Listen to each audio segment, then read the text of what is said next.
Essays of Michel de Montaigne. Translated by Charles Cotton. Edited by William Carew Hazlitt. 1877. Contents of Volume 12. 18. Of Giving the Lie. 19. Of Liberty of Conscience. XX. That we taste nothing pure. 21. Against idleness. 22. Of posting. 23. Of ill means employed to a good end. 24. Of the Roman grandeur. 25. Not to counterfeit being sick. 26. Of thumbs. 27. Cowardice the mother of cruelty. 28. All things have their season. 29. Of virtue. XXX. Of a monstrous child. 31. Of anger. Chapter 18 of Giving the Lie.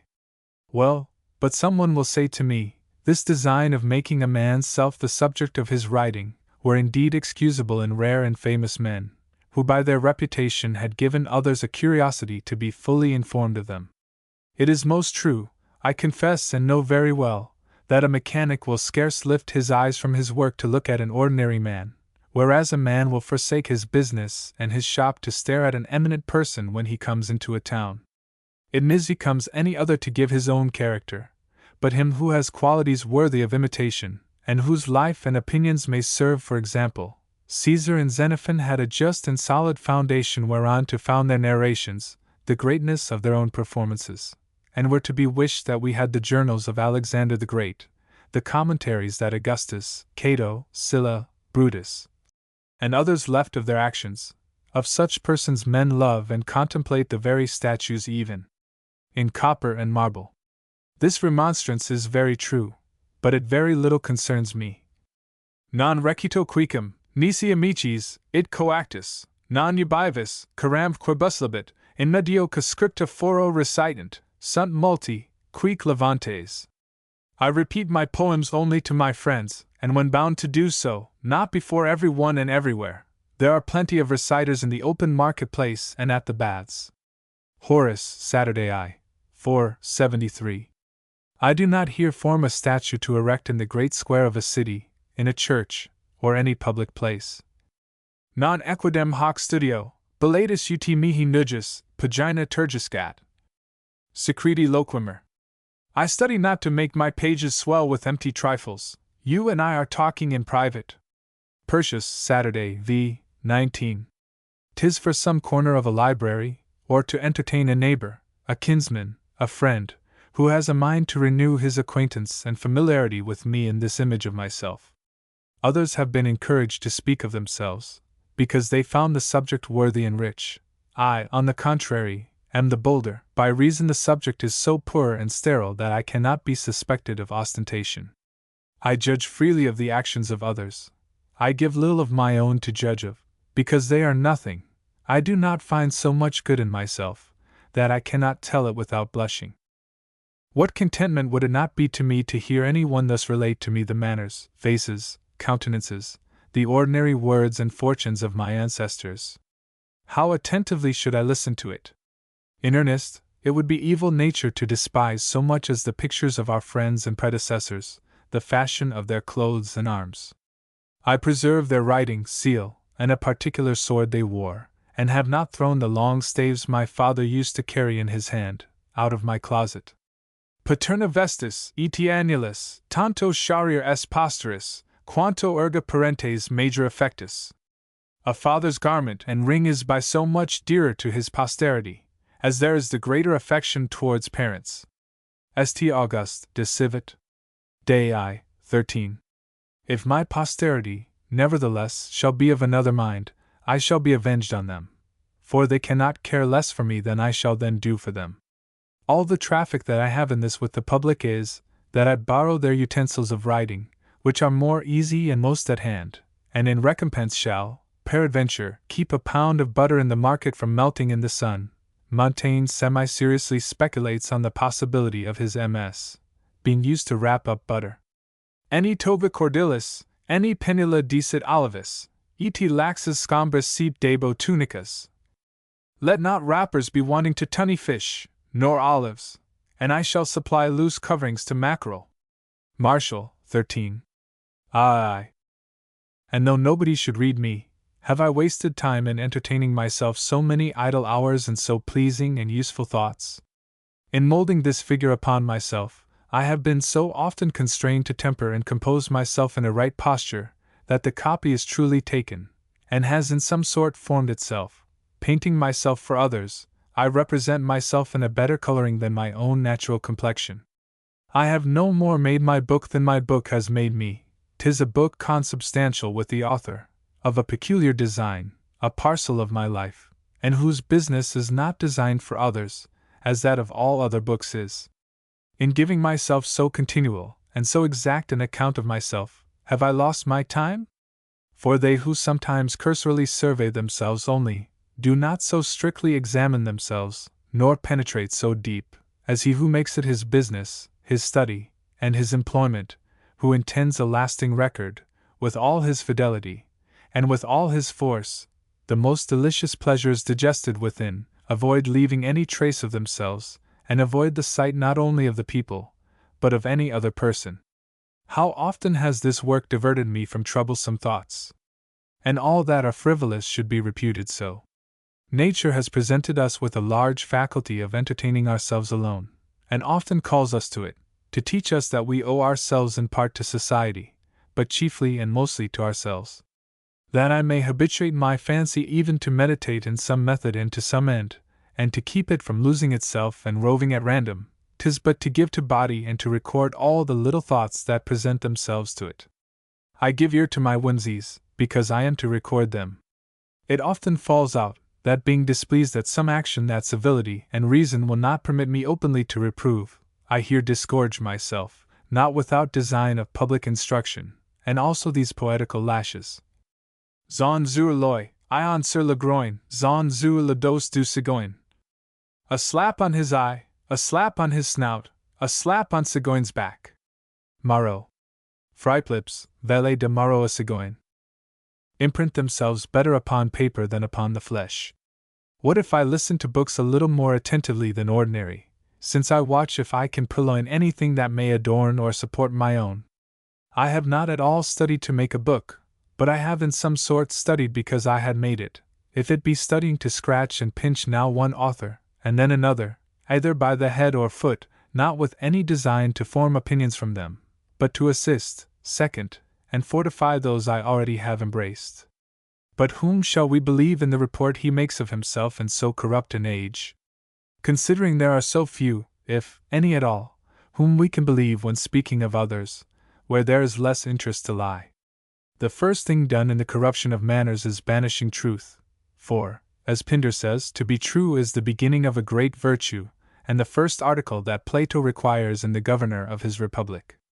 The truth of these days is not that which really is, but what every man persuades another man to believe, as we generally give the name of money not only to pieces of the dust alloy, but even to the false also, if they will pass.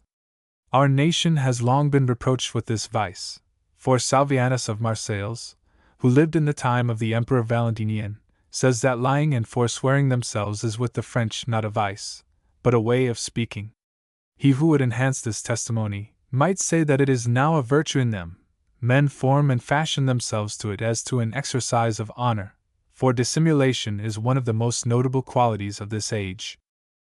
I have often considered whence this custom that we so religiously observe should spring, of being more highly offended with the reproach of a vice so familiar to us than with any other, and that it should be the highest insult that can in words be done us to reproach us with a lie. Upon examination, I find that it is natural most to defend the defects with which we are most tainted. It seems as if by resenting and being moved at the accusation, we in some sort acquit ourselves of the fault. Though we have it in effect, we condemn it in outward appearance. May it not also be that this reproach seems to imply cowardice and feebleness of heart? Of which can there be a more manifest sign than to eat a man's own words, nay, to lie against a man's own knowledge? Lying is a base vice, a vice that one of the ancients portrays in the most odious colors when he says that it is to manifest a contempt of God, and withal a fear of men. It is not possible more fully to represent the horror, baseness, and irregularity of it, for what can a man imagine more hateful and contemptible than to be a coward towards men, and valiant against his Maker? our intelligence being by no other way communicable to one another but by a particular word, he who falsifies that betrays public society. 'Tis the only way by which we communicate our thoughts and wills, 'tis the interpreter of the soul, and if it deceive us, we no longer know nor have further tie upon one another. If that deceive us, it breaks all our correspondence, and dissolves all the ties of government. Certain nations of the newly discovered Indies, I need not give them names, seeing they are no more, for, by wonderful and unheard-of example, the desolation of that conquest has extended to the utter abolition of names and the ancient knowledge of places, offered to their gods human blood, but only such as was drawn from the tongue and ears, to expiate for the sin of lying, as well heard as pronounced. That good fellow of Greece, Plutarch, Life of Lysander c. 4, said that children are amused with toys and men with words. As to our diverse usages of giving the lie, and the laws of honor in that case, and the alteration they have received, I defer saying what I know of them to another time, and shall learn, if I can, in the meanwhile, at what time the custom took beginning of so exactly weighing and measuring words, and of making our honor interested in them, for it is easy to judge that it was not anciently amongst the Romans and Greeks. And it has often seemed to me strange to see them rail at and give one another the lie without any quarrel. Their laws of duty steered some other course than ours. Caesar is sometimes called thief, and sometimes drunkard, to his teeth. We see the liberty of invective they practiced upon one another. I mean the greatest chiefs of war of both nations, where words are only revenged with words, and do not proceed any farther. Chapter 19 of Liberty of Conscience. 'Tis usual to see good intentions, if carried on without moderation, push men on to very vicious effects. In this dispute which has at this time engaged France in a civil war, the better and the soundest cause no doubt is that which maintains the ancient religion and government of the kingdom. Nevertheless, amongst the good men of that party, for I do not speak of those who only make a pretense of it, either to execute their own particular revenges or to gratify their avarice, or to conciliate the favor of princes, but of those who engage in the quarrel out of true zeal to religion and a holy desire to maintain the peace and government of their country, of these, I say, we see many whom passion transports beyond the bounds of reason, and sometimes inspires with counsels that are unjust and violent, and, moreover, rash. It is certain that in those first times, when our religion began to gain authority with the laws, zeal armed many against all sorts of pagan books, by which the learned suffered an exceeding great loss, a disorder that I conceive to have done more prejudice to letters than all the flames of the barbarians. Of this Cornelius Tacitus is a very good testimony, for though the Emperor Tacitus, his kinsman, had, by express order, furnished all the libraries in the world with it, nevertheless one entire copy could not escape the curious examination of those who desired to abolish it for only 5 or 6 idle clauses that were contrary to our belief. They had also the trick easily to lend undue praises to all the emperors who made for us, and universally to condemn all the actions of those who were adversaries, as is evidently manifest in the Emperor Julian, surnamed the Apostate. The character of the Emperor Julian was censured, when Montaigne was at Rome in 1581, by the master of the Sacred Palace, who, however, as Montaigne tells us in his journal, 2:35, referred it to his conscience to alter what he should think in bad taste. This Montaigne did not do, and this chapter supplied Voltaire with the greater part of the praises he bestowed upon the Emperor. Leclerc, who was, in truth, a very great and rare man, a man in whose soul philosophy was imprinted in the best characters, by which he professed to govern all his actions, and in truth, there is no sort of virtue of which he has not left behind him very notable examples. In chastity, of which the whole of his life gave manifest proof, we read the same of him that was said of Alexander and Scipio. That being in the flower of his age, for he was slain by the Parthians at 31, of a great many very beautiful captives, he would not so much as look upon one. As to his justice, he took himself the pains to hear the parties, and although he would out of curiosity inquire what religion they were of, nevertheless, the antipathy he had to ours never gave any counterpoise to the balance. He made himself several good laws, and repealed a great part of the subsidies and taxes levied by his predecessors. We have two good historians who were eyewitnesses of his actions, one of whom, Marcellinus, in several places of his history sharply reproves an edict of his whereby he interdicted all Christian rhetoricians and grammarians to keep school or to teach, and says he could wish that act of his had been buried in silence. It is probable that had he done any more severe thing against us, he, so affectionate as he was to our party, would not have passed it over in silence. He was indeed sharp against us, but yet no cruel enemy, for our own people tell this story of him, that one day, walking about the city of Chalcedon, Maris, bishop of the place, was so bold as to tell him that he was impious, and an enemy to Christ, at which, they say, he was no further moved than to reply, "Go, poor wretch, and lament the loss of thy eyes." To which the bishop replied again, "I thank Jesus Christ for taking away my sight, that I may not see thy impudent visage," affecting in that, they say, a philosophical patience. But this action of his bears no comparison to the cruelty that he is said to have exercised against us. He was, says Eutropius, my other witness, an enemy to Christianity, but without putting his hand to blood.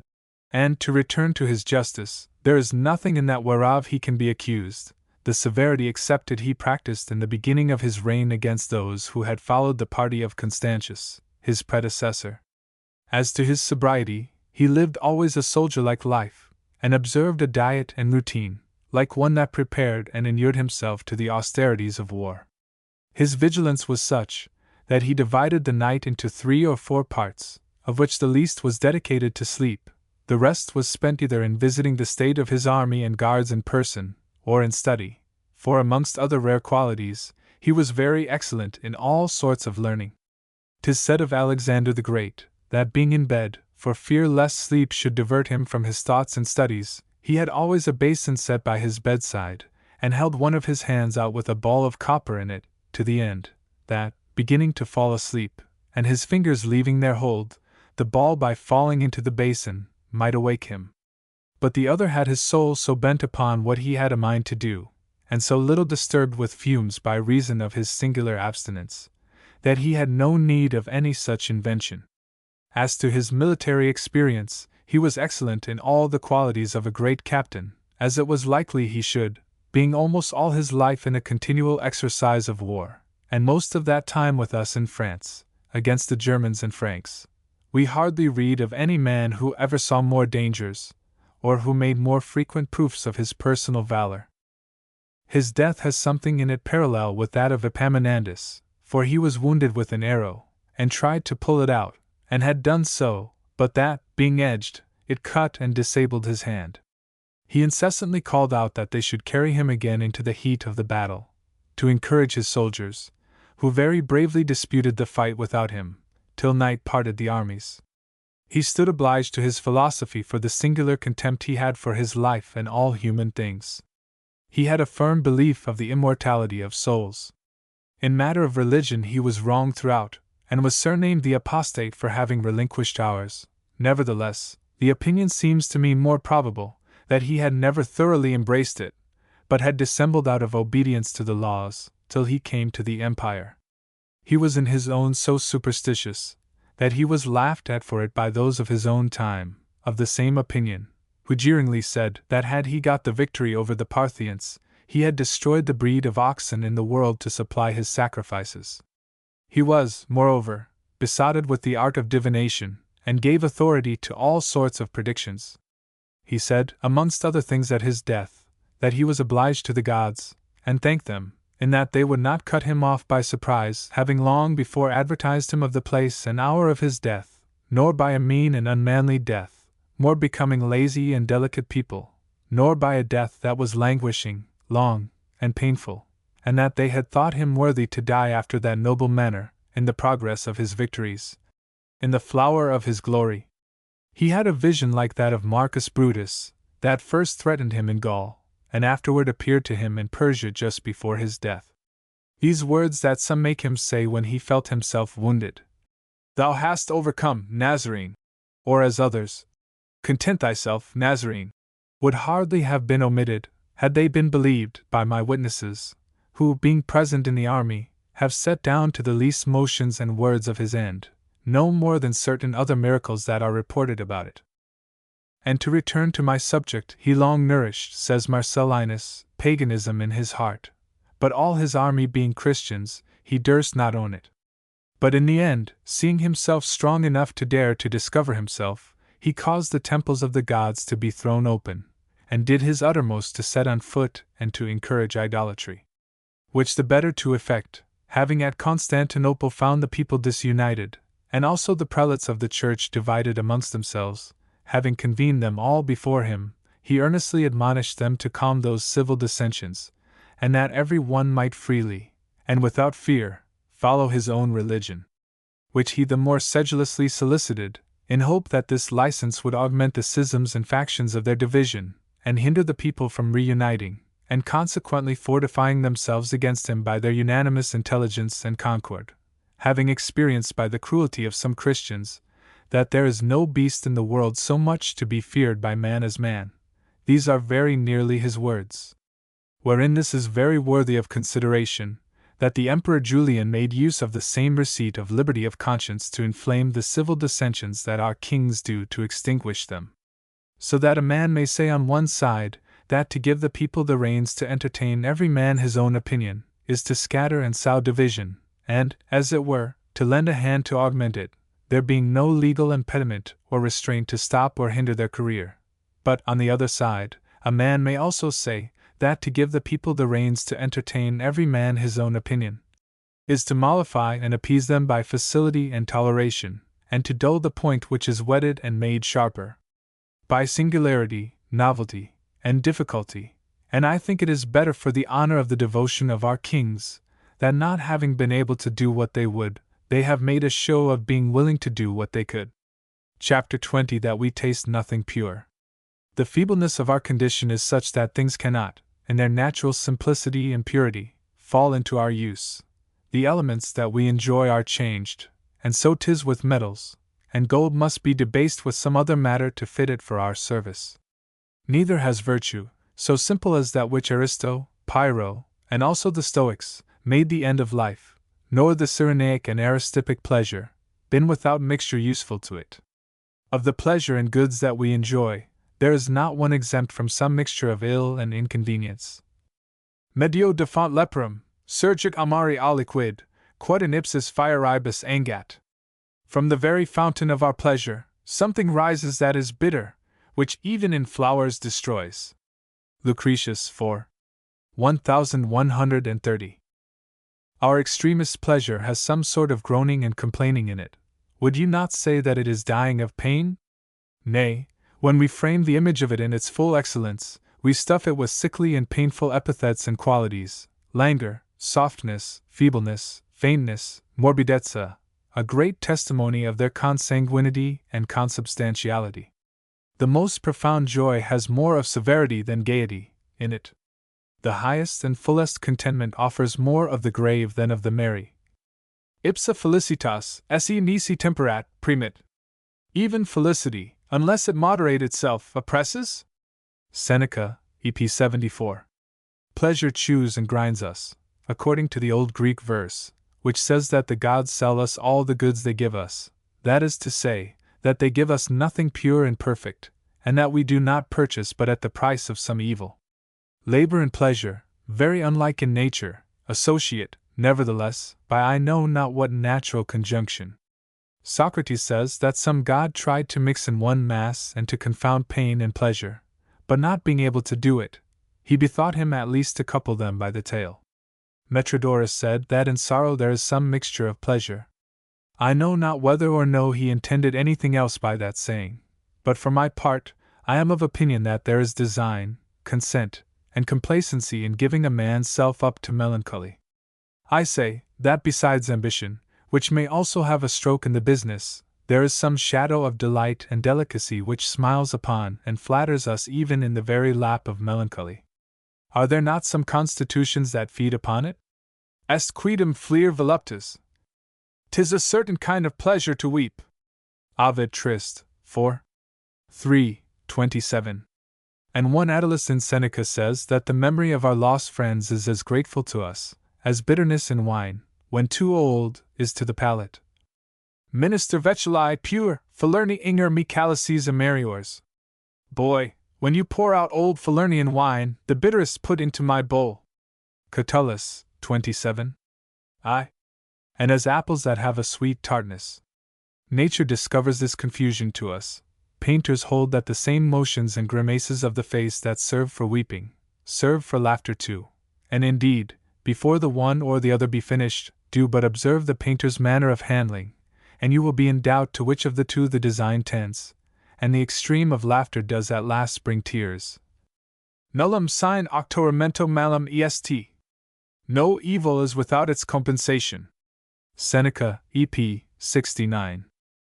When I imagine man abounding with all the conveniences that are to be desired, let us put the case that all his members were always seized with a pleasure like that of generation, in its most excessive height.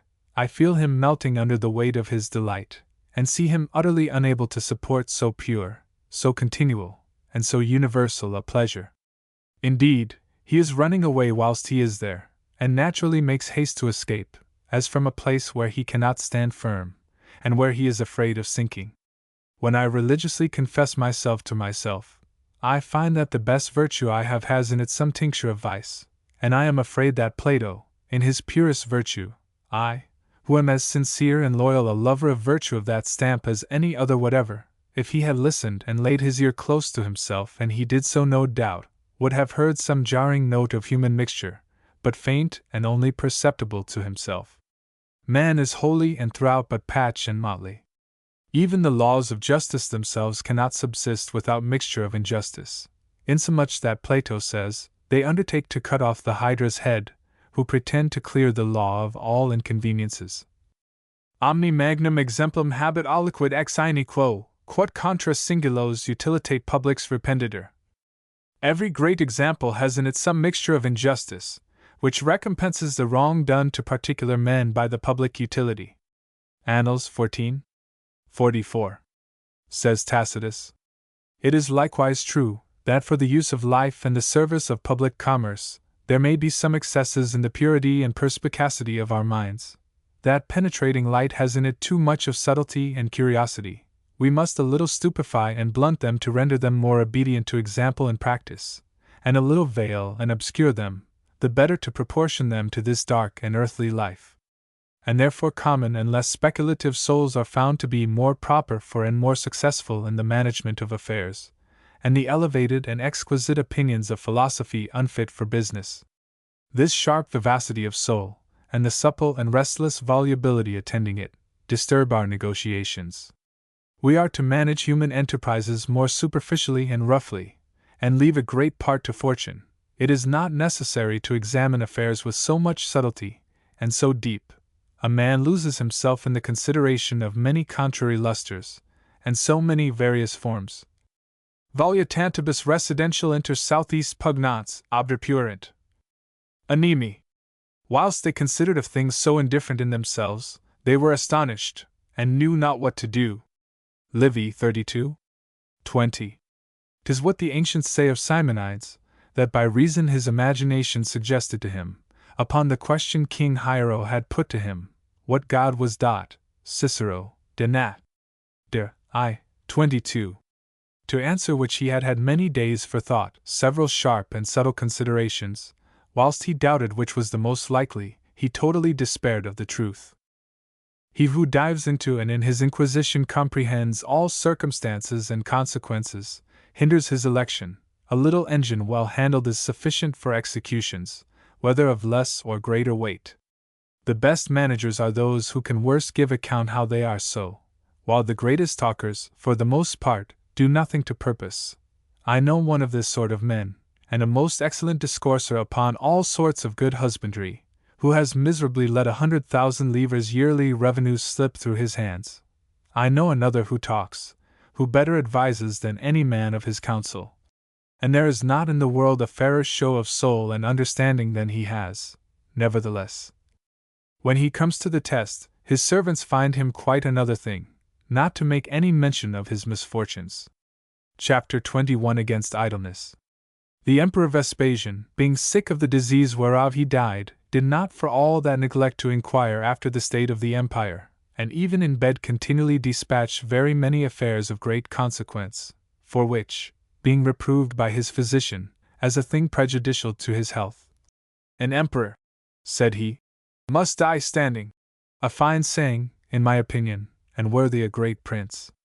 The Emperor Adrian since made use of the same words, and kings should be often put in mind of them, to make them know that the great office conferred upon them of the command of so many men is not an employment of ease, and that there is nothing can so justly disgust the subject, and make him unwilling to expose himself to labor and danger for the service of his prince, than to see him, in the meantime, devoted to his ease and frivolous amusement, and to be solicitous of his preservation who so much neglects that of his people. Whoever will take upon him to maintain that 'tis better for a prince to carry on his wars by others, than in his own person, fortune will furnish him with examples enough of those whose lieutenants have brought great enterprises to a happy issue, and of those also whose presence has done more hurt than good, but no virtuous and valiant prince can with patience endure so dishonorable counsels. Under color of saving his head, like the statue of a saint, for the happiness of his kingdom, they degrade him from and declare him incapable of his office, which is military throughout. I know one, probably Henry IV, who had much rather be beaten than to sleep whilst another fights for him, and who never without jealousy heard of any brave thing done even by his own officers in his absence. And Solomon I said, with very good reason, in my opinion, that victories obtained without the master were never complete. Much more would he have said that that master ought to blush for shame, to pretend to any share in the honor, having contributed nothing to the work, but his voice and thought, nor even so much as these, considering that in such work as that, the direction and command that deserve honor are only such as are given upon the spot, and in the heat of the business. No pilot performs his office by standing still.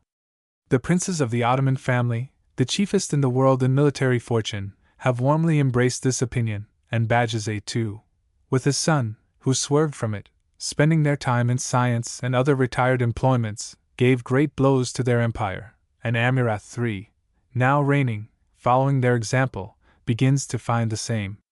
Was it not Edward III, King of England, who said this of our Charles V? "There never was king who so seldom put on his armor, and yet never king who gave me so much to do." He had reason to think it strange, as an effect of chance more than of reason. And let those seek out some other to join with them than me, who will reckon the kings of Castile and Portugal amongst the warlike and magnanimous conquerors, because at the distance of 1200 leagues from their lazy abode, by the conduct of their captains, they made themselves masters of both Indies, of which it has to be known if they would have had even the courage to go, and in person enjoy them. The Emperor Julian said yet further, that a philosopher and a brave man ought not so much as to breathe, that is to say, not to allow any more to bodily necessities than what we cannot refuse, keeping the soul and body still intent and busy about honorable, great, and virtuous things. He was ashamed if any one in public saw him spit, or sweat, which is said by some, also, of the Lacedaemonian young men, and which Xenophon says of the Persian, forasmuch as he conceived that exercise, continual labor, and sobriety, ought to have dried up all those superfluities. What Seneca says will not be unfit for this place, which is, that the ancient Romans kept their youth always standing, and taught them nothing that they were to learn sitting. 'Tis a generous desire to wish to die usefully and like a man, but the effect lies not so much in our resolution as in our good fortune.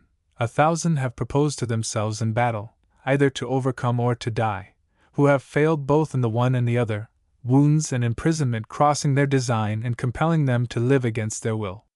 There are diseases that overthrow even our desires, and our knowledge. Fortune ought not to second the vanity of the Roman legions, who bound themselves by oath, either to overcome or die. Victor Mars Fabi, reverter ex AC, si Fio, Jovem Patrem, gradivumque martem alias caratos invoco Deos. I will return, Marcus Fabius, a conqueror, from the fight, and if I fail, I invoke Father Jove, Mars Gradivus, and the other angry gods. Livy 2. 45. The Portuguese say that in a certain place of their conquest of the Indies, they met with soldiers who had condemned themselves, with horrible execrations, to enter into no other composition but either to cause themselves to be slain, or to remain victorious, and had their heads and beards shaved in token of this vow. 'Tis to much purpose for us to hazard ourselves and to be obstinate. It seems as if blows avoided those who present themselves too briskly to them, and do not willingly fall upon those who too willingly seek them, and so defeat them of their design.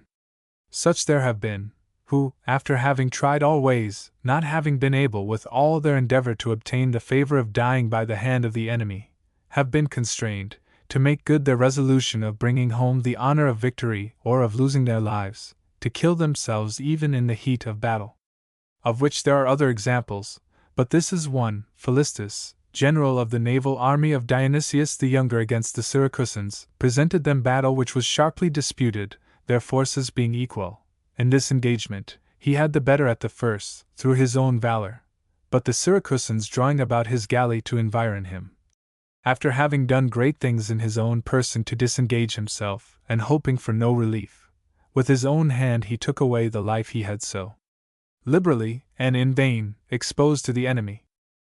Mule Moloch, king of Fez, who lately won against Sebastian, king of Portugal, the battle so famous for the death of 3 kings, and for the transmission of that great kingdom to the crown of Castile, was extremely sick when the Portuguese entered in an hostile manner into his dominions, and from that day forward grew worse and worse, still drawing nearer to and foreseeing his end. Yet never did man better employ his own sufficiency more vigorously and bravely than he did upon this occasion. He found himself too weak to undergo the pomp and ceremony of entering into his camp, which after their manner is very magnificent, and therefore resigned that honor to his brother. But this was all of the office of a general that he resigned, all the rest of greatest utility and necessity he most exactly and gloriously performed in his own person, his body lying upon a couch, but his judgment and courage upright and firm to his last gasp, and in some sort beyond it. He might have wasted his enemy, indiscreetly advanced into his dominions, without striking a blow, and it was a very unhappy occurrence, that for want of a little life or somebody to substitute in the conduct of this war and the affairs of a troubled state, he was compelled to seek a doubtful and bloody victory, having another by a better and surer way already in his hands. Notwithstanding, he wonderfully managed the continuance of his sickness in consuming the enemy, and in drawing them far from the assistance of the navy and the ports they had on the coast of Africa, even till the last day of his life, which he designedly reserved for this great battle. He arranged his battalions in a circular form, environing the Portuguese army on every side, which round circle coming to close in and to draw up close together, not only hindered them in the conflict, which was very sharp through the valor of the young invading king, considering that they had every way to present a front, but prevented their flight after the defeat, so that finding all passages possessed and shut up by the enemy, they were constrained to close up together again. Coacer ventric non solum quid, sed idiom fuga. Piled up not only in slaughter but in flight. And there they were slain in heaps upon one another, leaving to the conqueror a very bloody and entire victory. Dying, he caused himself to be carried and hurried from place to place where most need was, and passing along the files, encouraged the captains and soldiers one after another. But a corner of his main battalions being broken, he was not to be held from mounting on horseback with his sword in his hand. He did his utmost to break from those about him, and to rush into the thickest of the battle, they all the while withholding him. Some by the bridle, some by his robe, and others by his stirrups. This last effort totally overwhelmed the little life he had left. They again laid him upon his bed. But coming to himself, and starting as it were out of his swoon, all other faculties failing, to give his people notice that they were to conceal his death, the most necessary command he had then to give, that his soldiers might not be discouraged, with the news, he expired with his finger upon his mouth. The ordinary sign of keeping silence. Who ever lived so long and so far into death? Who ever died so erect, or more like a man? The most extreme degree of courageously treating death, and the most natural, is to look upon it not only without astonishment but without care, continuing the wonted course of life even into it, as Cato did, who entertained himself in study, and went to sleep, having a violent and bloody death in his heart, and the weapon in his hand with which he was resolved to dispatch himself. Chapter 22 of Posting. I have been none of the least able in this exercise, which is proper for men of my pitch, well knit and short, but I give it over, it shakes us too much to continue it long. I was at this moment reading, that King Cyrus, the better to have news brought him from all parts of the empire, which was of a vast extent, caused it to be tried how far a horse could go in a day without baiting, and at that distance appointed men, whose business it was to have horses always in readiness, to mount those who were dispatched to him, and some say, that this swift way of posting is equal to that of the flight of cranes. Caesar says, that Lucius Vibullius Rufus, being in great haste to carry intelligence to Pompey, rode night and day, still taking fresh horses for the greater diligence and speed, and he himself, as Suetonius reports, traveled 100 miles a day in a hired coach, but he was a furious courier, for where the rivers stopped his way he passed them by swimming, without turning out of his way to look for either bridge or ford. Tiberius Nero, going to see his brother Drusus, who was sick in Germany, traveled 200 miles in 24 hours, having 3 coaches. In the war of the Romans against King Antiochus T. Sempronius Gracchus, says Livy, Predispositos equos prop incredibili celerate ab amphissa tertio die pellam prevenit. By prearranged relays of horses, he, with an almost incredible speed, rode in 3 days from Amphissa to Pella. Livy 37:7. And it appears that they were established posts, and not horses purposely laid in upon this occasion.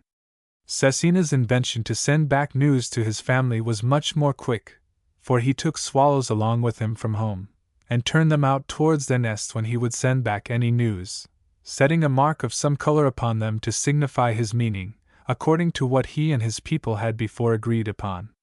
At the theatre at Rome, masters of families carried pigeons in their bosoms to which they tied letters when they had a mind to send any orders to their people at home, and the pigeons were trained up to bring back an answer. D. Brutus made use of the same device when besieged in Medina, and others elsewhere have done the same. In Peru they rode post upon men, who took them upon their shoulders in a certain kind of litters made for that purpose, and ran with such agility that, in their full speed, the first couriers transferred their load to the second without making any stop.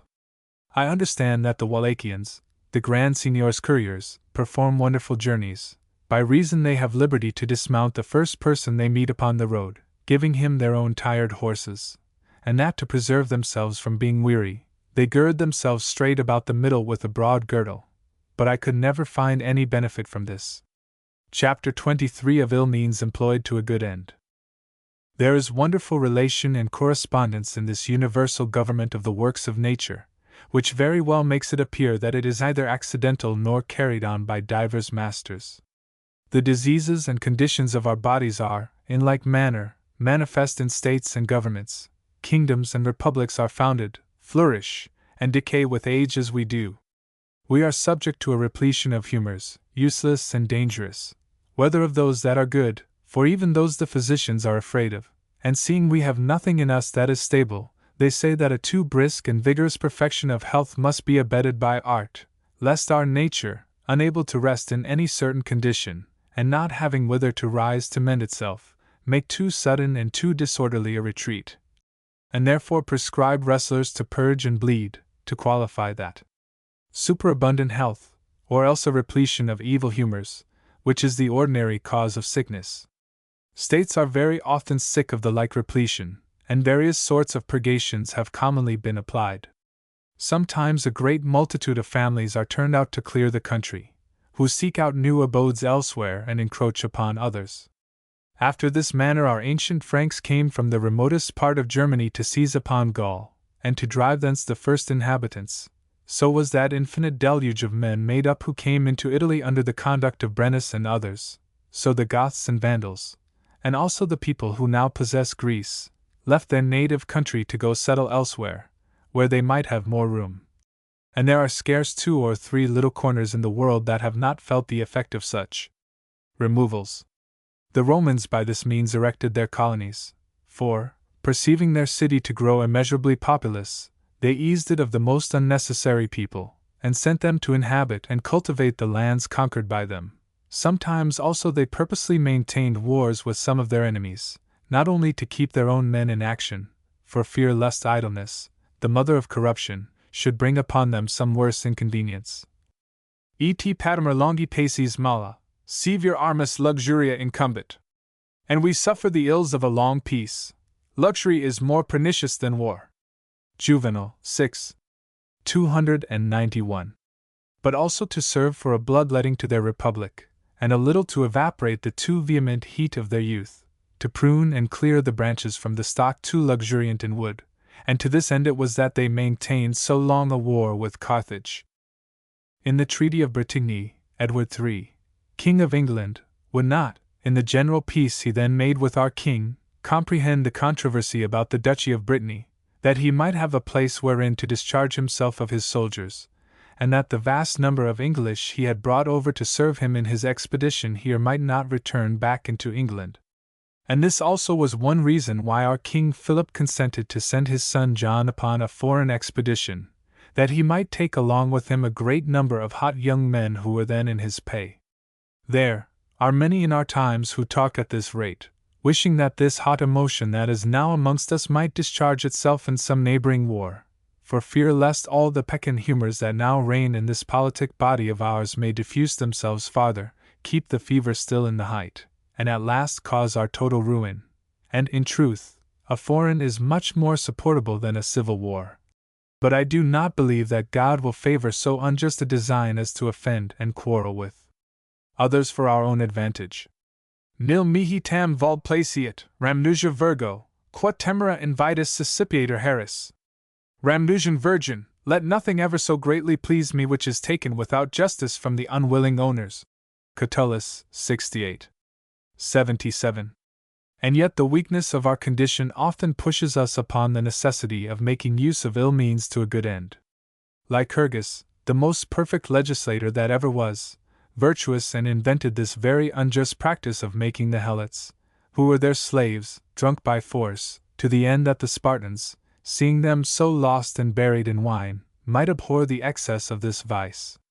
And yet those were still more to blame who of old gave leave that criminals, to what sort of death soever condemned, should be cut up alive by the physicians, that they might make a true discovery of our inward parts, and build their art upon greater certainty. For, if we must run into excesses, it is more excusable to do it for the health of the soul than that of the body. As the Romans trained up the people to valor, and the contempt of dangers and death by those furious spectacles of gladiators and fencers, who, having to fight it out to the last, cut, mangled, and killed one another in their presence. Quid visani aliad sibi voltars impia ludi, quid morts juvenum, quid sanguine pasta voluptas? What other end does the impious art of the gladiators propose to itself? What the slaughter of young men? What pleasure fed with blood? Prudentius, Contra Simicum, 2. 643. And this custom continued till the Emperor Theodosius' time. Aripe dilatum tua dux, in tempora famum, quod patris superist, successor laudis habito nullus in herb cadat, cujus sit pena voluptas. Jam solis contenta feris, infamis arena nulla cruentatis homicidia ludat in armis. Prince, take the honors delayed for thy reign, and be successor to thy fathers. Henceforth let none at Rome be slain for sport. Let beasts' blood stain the infamous arena, and no more homicides be there acted. Prudentius, Contra Simicum, 2. 643. It was, in truth, a wonderful example, and of great advantage for the training up the people, to see every day before their eyes 100, 200, nay, 1,000 couples of men armed against one another, cut one another to pieces with so great a constancy of courage, that they were never heard to utter so much as one syllable of weakness or commiseration, never seen to turn their backs, nor so much as to make one cowardly step to evade a blow, but rather exposed their necks to the adversary's sword and presented themselves to receive the stroke, and many of them, when wounded to death, have sent to ask the spectators if they were satisfied with their behavior, before they lay down to die upon the place. It was not enough for them to fight and to die bravely, but cheerfully too, insomuch that they were hissed and cursed if they made any hesitation about receiving their death. The very girls themselves set them on. Consurgit addictus, et, quoties victor ferrum jugulo inserit, illa delicius et essi suas, pectus jacentis virgo modesta jubit converso pollice rumpi. The modest virgin is so delighted with the sport, that she applauds the blow, and when the victor bathes his sword in his fellow's throat, she says it is her pleasure, and with turned thumb orders him to rip up the bosom of the prostrate victim. Prudentius, Contra Simicum, 2. 617. The first Romans only condemned criminals to this example, but they afterwards employed innocent slaves in the work, and even freemen too, who sold themselves to this purpose, nay, moreover, senators and knights of Rome, and also women. Nunc capit in mortem vendent, et funis arena, ac hostem sibi quis paret, cum bella quiescent. They sell themselves to death in the circus, and since the wars are ceased, each for himself a foe prepares. Manilius, Astronomy 4. 225. Hos interfremitus novasque lusus. Stat sexus rudis insiusque feri et pugnas capit improbus virils. Amidst these tumults and new sports, the tender sex, unskilled in arms, immodestly engaged in manly fights. Statius, Sylv. I. 651. Which I should think strange and incredible, if we were not accustomed every day to see in our own wars many thousands of men of other nations, for money to stake their blood and their lives in quarrels wherein they have no manner of concern. Chapter 24 of the Roman Grandeur. I will only say a word or two of this infinite argument, to show the simplicity of those who compare the pitiful greatness of these times with that of Rome. In the 7th book of Cicero's Familiar Epistles, and let the grammarians put out that surname of familiar if they please, for in truth it is not very suitable, and they who, instead of familiar, have substituted ad familiars, may gather something to justify them for so doing out of what Suetonius says in the Life of Caesar, that there was a volume of letters of his, ad familiars. There is one directed to Caesar then in Gaul, wherein Cicero repeats these words, which were in the end of another letter that Caesar had written to him. As to what concerns Marcus Furius, whom you have recommended to me, I will make him king of Gaul, and if you would have me advance any other friend of yours, send him to me.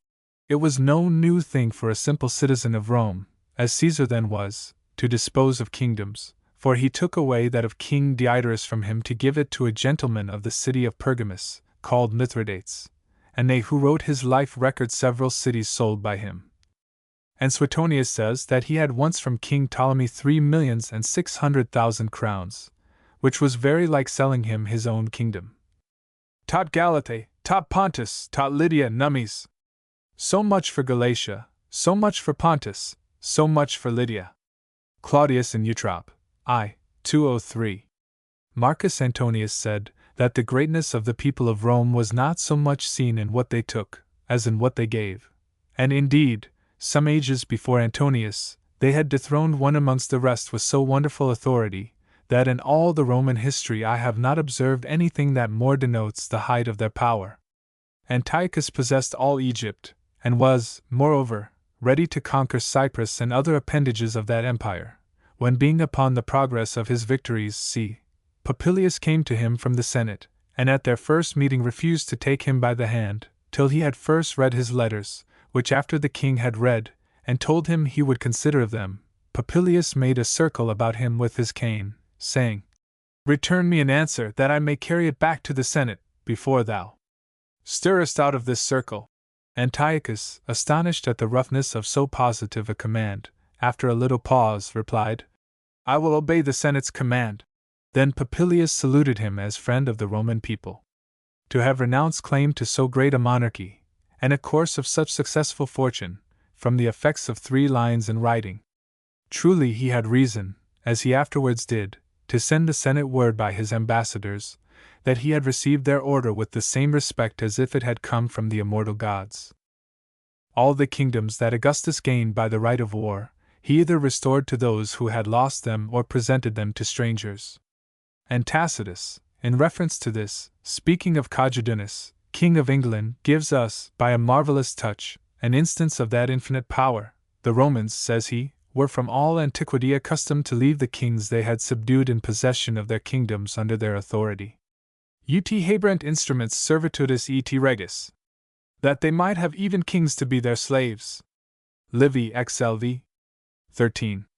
'Tis probable that Solomon, whom we have seen make a gift of Hungary and other principalities, had therein more respect to this consideration than to that he was wont to allege, viz., that he was glutted and overcharged with so many monarchies and so much dominion, as his own valor and that of his ancestors had acquired. Chapter 25. Not to counterfeit being sick. There is an epigram in Martial, and one of the very good ones, for he has of all sorts, where he pleasantly tells the story of Cælius, who, to avoid making his court to some great men of Rome, to wait their rising, and to attend them abroad, pretended to have the gout, and the better to color this anointed his legs, and had them lapped up in a great many swathings, and perfectly counterfeited both the gesture and countenance of a gouty person, till in the end, fortune did him the kindness to make him one indeed. Quantum curs potest etrs dolores desit fingere Cælius podagram. How great is the power of counterfeiting pain! Cælius has ceased to feign the gout, he has got it. Martial, EP 7. 39-8. I think I have read somewhere in Appian a story like this, of one who, to escape the proscriptions of the triumvirs of Rome, and the better to be concealed from the discovery of those who pursued him, having hidden himself in a disguise, would yet add this invention, to counterfeit having but one eye.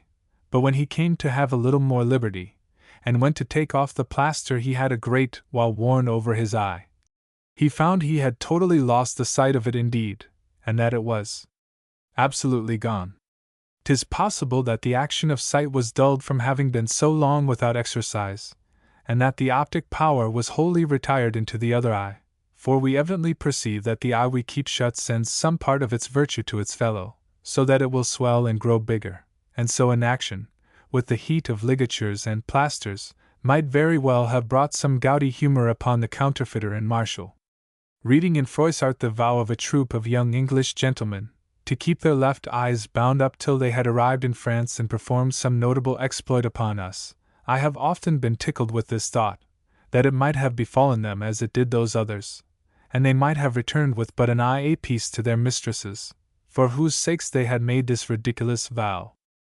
Mothers have reason to rebuke their children when they counterfeit having but one eye, squinting, lameness, or any other personal defect, for, besides that their bodies being then so tender, may be subject to take an ill-bent, fortune, I know not how, sometimes seems to delight in taking us at our word, and I have heard several examples related of people who have become really sick, by only feigning to be so. I have always used, whether on horseback or on foot, to carry a stick in my hand, and even to affect doing it with an elegant air. Many have threatened that this fancy would one day be turned into necessity. If so, I should be the first of my family to have the gout. But let us a little lengthen this chapter, and add another anecdote concerning blindness. Pliny reports of one who, dreaming he was blind, found himself so indeed in the morning without any preceding infirmity in his eyes. The force of imagination might assist in this case, as I have said elsewhere, and Pliny seems to be of the same opinion. But it is more likely that the motions which the body felt within, of which physicians, if they please, may find out the cause, taking away his sight, were the occasion of his dream. Let us add another story, not very improper for this subject, which Seneca relates in one of his epistles. You know, says he, writing to Lucilius, that Harpace, my wife's fool, is thrown upon me as an hereditary charge, for I have naturally an aversion to those monsters, and if I have a mind to laugh at a fool, I need not seek him far, I can laugh at myself. This fool has suddenly lost her sight. I tell you a strange, but a very true thing, she is not sensible that she is blind, but eternally importunes her keeper to take her abroad, because she says the house is dark. That what we laugh at in her, I pray you to believe, happens to every one of us. No one knows himself to be avaricious or grasping.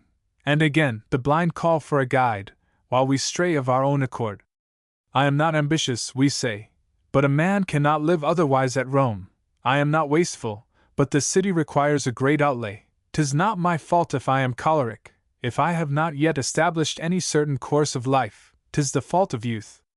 Let us not seek our disease out of ourselves, 'tis in us, and planted in our bowels, and the mere fact that we do not perceive ourselves to be sick, renders us more hard to be cured. If we do not betimes begin to see to ourselves, when shall we have provided for so many wounds and evils wherewith we abound? And yet we have a most sweet and charming medicine in philosophy, for of all the rest we are sensible of no pleasure till after the cure. This pleases and heals at once. This is what Seneca says that has carried me from my subject, but there is advantage in the change. Chapter 26 of Thumbs.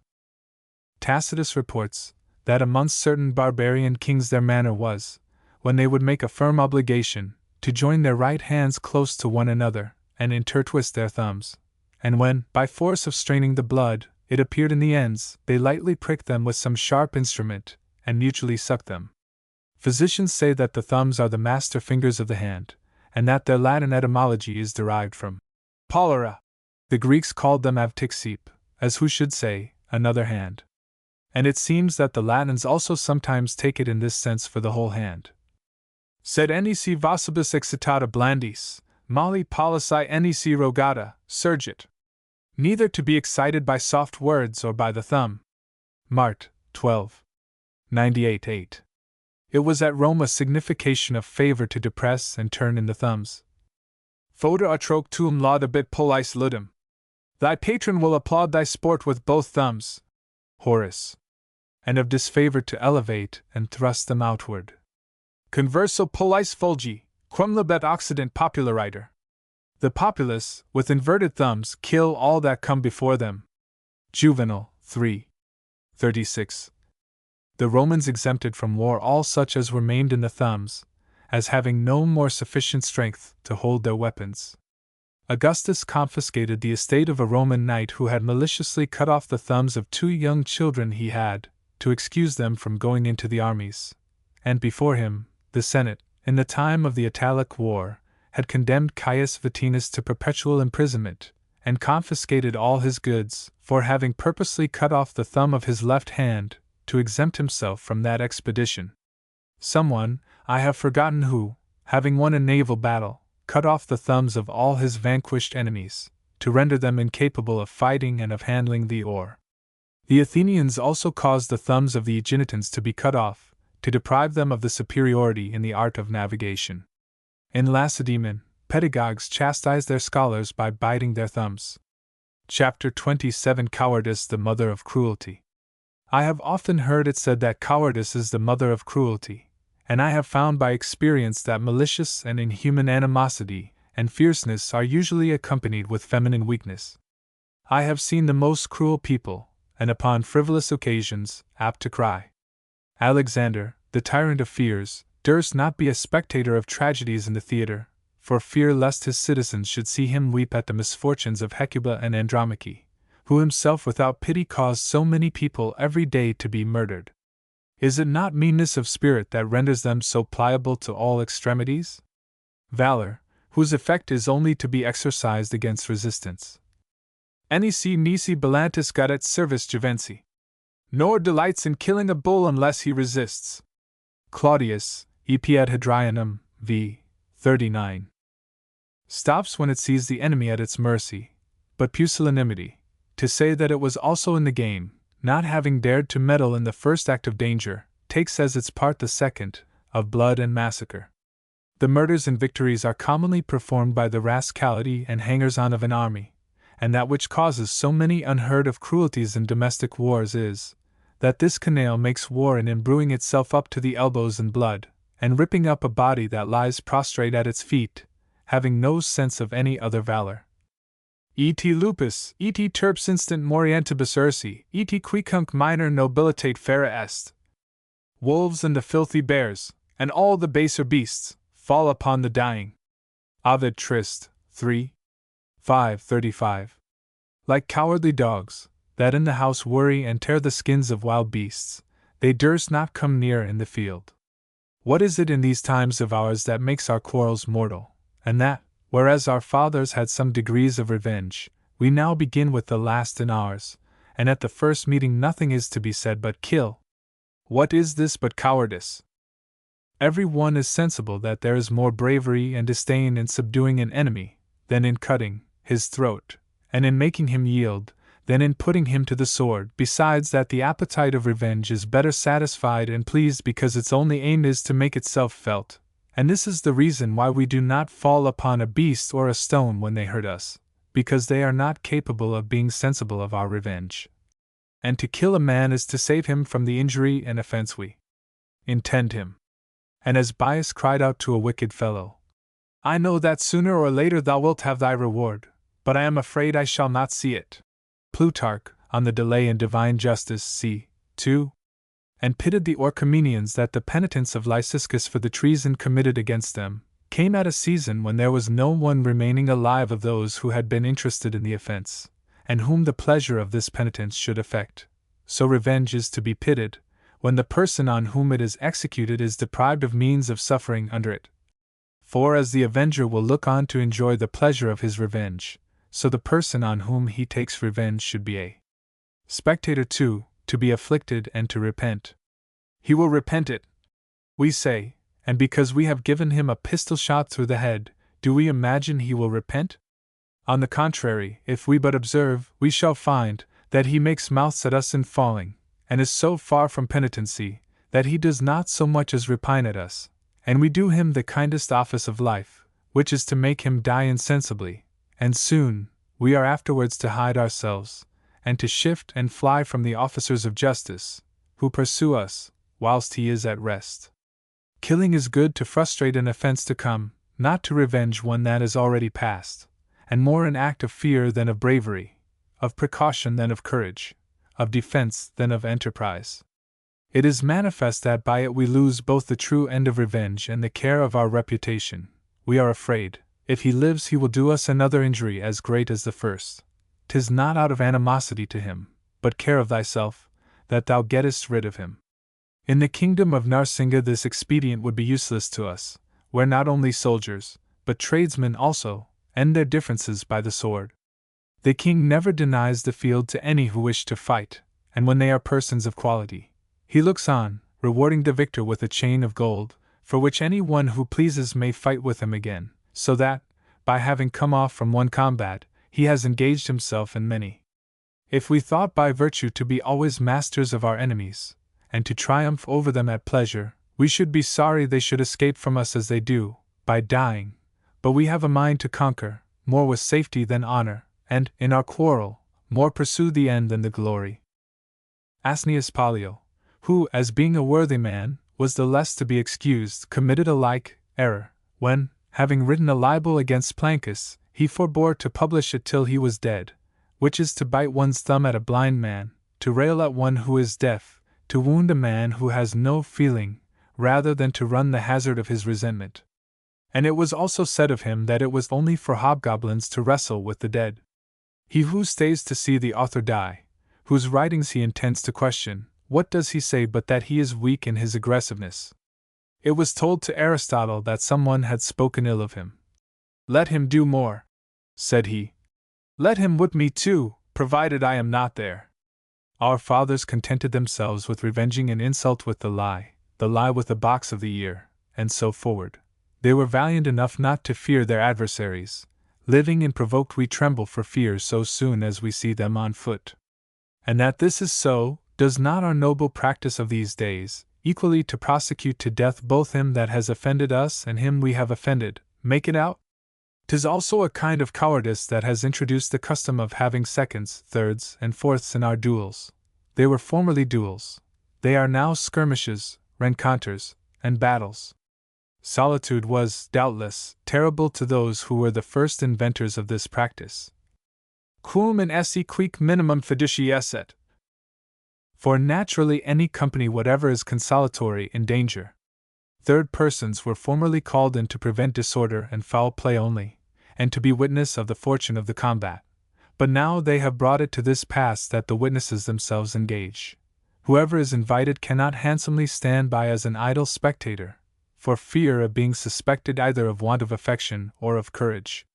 Besides the injustice and unworthiness of such an action, of engaging other strength and valor in the protection of your honor than your own, I conceive it a disadvantage to a brave man, and who wholly relies upon himself, to shuffle his fortune with that of a second. Every one runs hazard enough himself without hazarding for another, and has enough to do to assure himself and his own valor for the defense of his life, without entrusting a thing so dear in a third man's hand. For, if it be not expressly agreed upon before to the contrary, 'tis a combined party of all four, and if your second be killed, you have two to deal withal, with good reason, and to say that it is foul play, it is so indeed, as it is, well armed, to attack a man who has but the hilt of a broken sword in his hand, or, clear and untouched, a man who is desperately wounded. But if these be advantages you have got by fighting, you may make use of them without reproach. The disparity and inequality are only weighed and considered from the condition of the combatants when they began. As to the rest, you must take your chance, and though you had, alone, 3 enemies upon you at once, your 2 companions being killed, you have no more wrong done you than I should do in a battle, by running a man through whom I should see engaged with one of our own men, with the like advantage. The nature of society will have it so that where there is troop against troop, as where our Duke of Orleans challenged Henry, King of England, 100 against 100, 300 against as many, as the Argians against the Lacedaemonians, 3 to 3, as the Horatii against the Curiatii, the multitude on either side is considered but as one single man, the hazard, wherever there is company, being confused and mixed. I have a domestic interest in this discourse, for my brother, the Sieur de Madicolam, was at Rome asked by a gentleman with whom he had no great acquaintance, and who was a defendant challenged by another, to be his second. In this duel he found himself matched with a gentleman much better known to him. I would fain have an explanation of these rules of honor, which so often shock and confound those of reason. After having dispatched his man, seeing the 2 principals still on foot and sound, he ran in to disengage his friend. What could he do less? Should he have stood still, and if chance would have ordered it so, have seen him he was come thither to defend killed before his face? What he had hitherto done helped not the business, the quarrel was yet undecided. The courtesy that you can, and certainly ought to shew to your enemy, when you have reduced him to an ill condition and have a great advantage over him, I do not see how you can do it, where the interest of another is concerned, where you are only called in as an assistant, and the quarrel is none of yours.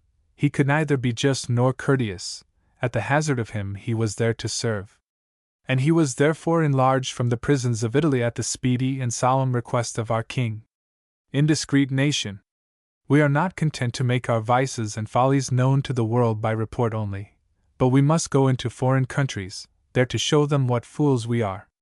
Put 3 Frenchmen into the deserts of Libya, they will not live a month together without fighting, so that you would say this peregrination were a thing purposely designed to give foreigners the pleasure of our tragedies, and for the most part, to such as rejoice and laugh at our miseries. We go into Italy to learn to fence, and exercise the art at the expense of our lives before we have learned it, and yet by the rule of discipline, we should put the theory before the practice. We discover ourselves to be but learners. Primiti juvenum miseri, bellicae futuri dura rudimenta. Wretched the elementary trials of youth, and hard the rudiments of approaching war. Virgil, Aeneid 11. 156. I know that fencing is an art very useful to its end. In a duel betwixt 2 princes, cousin Germans, in Spain, the elder, says Livy, by his skill and dexterity in arms, easily overcoming the greater and more awkward strength of the younger, and of which the knowledge, as I experimentally know, has inspired some with courage above their natural measure.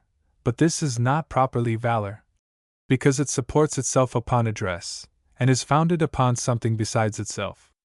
The honor of combat consists in the jealousy of courage, and not of skill, and therefore I have known a friend of mine, famed as a great master in this exercise, in his quarrels make choice of such arms as might deprive him of this advantage, and that wholly depended upon fortune and assurance, that they might not attribute his victory rather to his skill in fencing than his valor.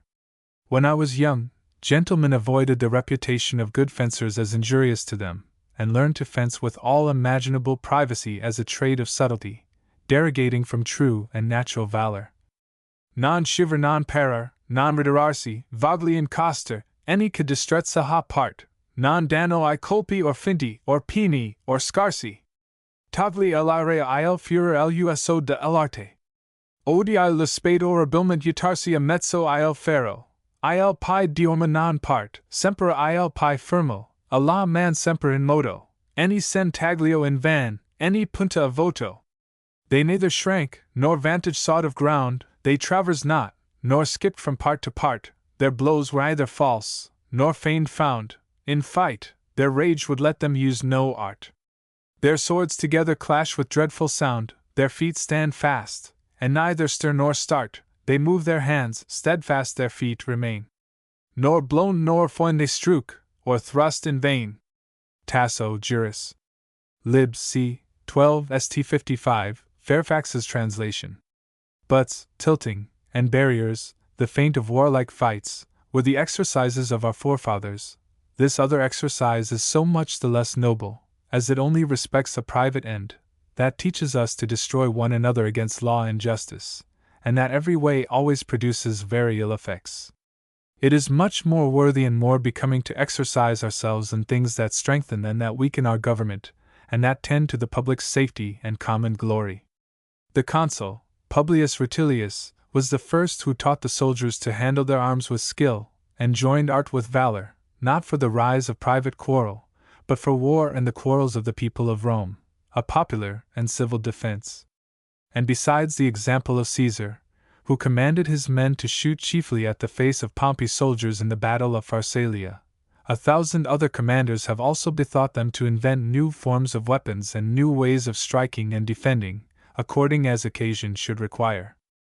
But as Philopoemen condemned wrestling, wherein he excelled, because the preparatives that were therein employed were differing from those that appertained to military discipline, to which alone he conceived men of honor ought wholly to apply themselves, so it seems to me that this address to which we form our limbs, those writhings and motions young men are taught in this new school, are not only of no use, but rather contrary and hurtful to the practice of fight and battle, and also our people commonly make use of particular weapons, and peculiarly designed for duel, and I have seen, when it has been disapproved, that a gentleman challenged to fight with rapier and poniard appeared in the array of a man-at-arms, and that another should take his cloak instead of his poniard.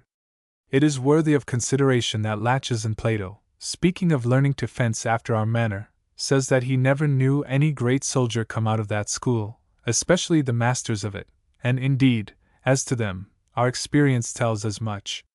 As to the rest, we may at least conclude that they are qualities of no relation or correspondence, and in the education of the children of his government, Plato interdicts the art of boxing, introduced by Amycus and Epius, and that of wrestling, by Antaeus and Cercio, because they have another end than to render youth fit for the service of war and contribute nothing to it. But I see that I have somewhat strayed from my theme. The Emperor Mauritius, being advertised by dreams and several prognostics, that one Phocas, an obscure soldier, should kill him, questioned his son-in-law, Philip, who this Phocas was, and what were his nature, qualities, and manners, and so soon as Philip, amongst other things, had told him that he was cowardly and timorous, the emperor immediately concluded then that he was a murderer and cruel. What is it that makes tyrants so sanguinary? 'Tis only the solicitude for their own safety, and that their faint hearts can furnish them with no other means of securing themselves than in exterminating those who may hurt them, even so much as women, for fear of a scratch.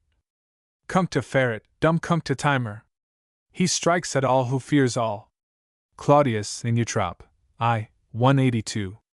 The first cruelties are exercised for themselves, thence springs the fear of a just revenge, which afterwards produces a series of new cruelties, to obliterate one another.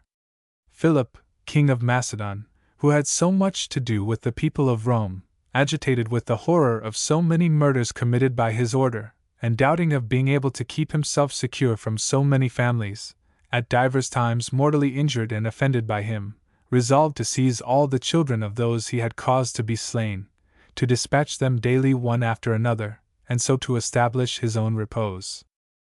Fine matter is never impertinent, however placed, and therefore I, who more consider the weight and utility of what I deliver than its order and connection, need not fear in this place to bring in an excellent story, though it be a little by the by, for when they are rich in their own native beauty, and are able to justify themselves, the least end of a hair will serve to draw them into my discourse. Amongst others condemned by Philip, had been one Herodicus, Prince of Thessaly, he had, moreover, after him caused his 2 sons-in-law to be put to death, each leaving a son very young behind him. Theoxena and Arco were their 2 widows. Theoxena, though highly courted to it, could not be persuaded to marry again. Arco married Pores, the greatest man among the Aeneans, and by him had a great many children, whom she, dying, left at a very tender age. Theoxena, moved with a maternal charity towards her nephews, that she might have them under her own eyes and in her own protection, married Pores, when presently comes a proclamation of the king's edict. This brave-spirited mother, suspecting the cruelty of Philip, and afraid of the insolence of the soldiers towards these charming and tender children, was so bold as to declare she would rather kill them with her own hands than deliver them. Pores, startled at this protestation, promised her to steal them away, and to transport them to Athens, and there commit them to the custody of some faithful friends of his. They took, therefore, the opportunity of an annual feast which was celebrated at Aenea in honor of Aeneas, and thither they went. Having appeared by day at the public ceremonies and banquet, they stole the night following into a vessel laid ready for the purpose, to escape away by sea. The wind proved contrary, and finding themselves in the morning within sight of the land whence they had launched overnight, and being pursued by the guards of the port, Pores, perceiving this, labored all he could to make the mariners do their utmost to escape from the pursuers. But Theoxena, frantic with affection and revenge, in pursuance of her former resolution, prepared both weapons and poison, and exposing them before them. "Go to, my children," said she. "Death is now the only means of your defense and liberty, and shall administer occasion to the gods to exercise their sacred justice. These sharp swords, and these full cups, will open you the way into it. Courage, fear nothing. And now, my son, who art the eldest, take this steel into thy hand, that thou mayest the more bravely die." The children, having on one side so powerful a counselor, and the enemy at their throats on the other, run all of them eagerly upon what was next to hand, and half dead, were thrown into the sea. Theoxena, proud of having so gloriously provided for the safety of her children, clasping her arms with great affection about her husband's neck.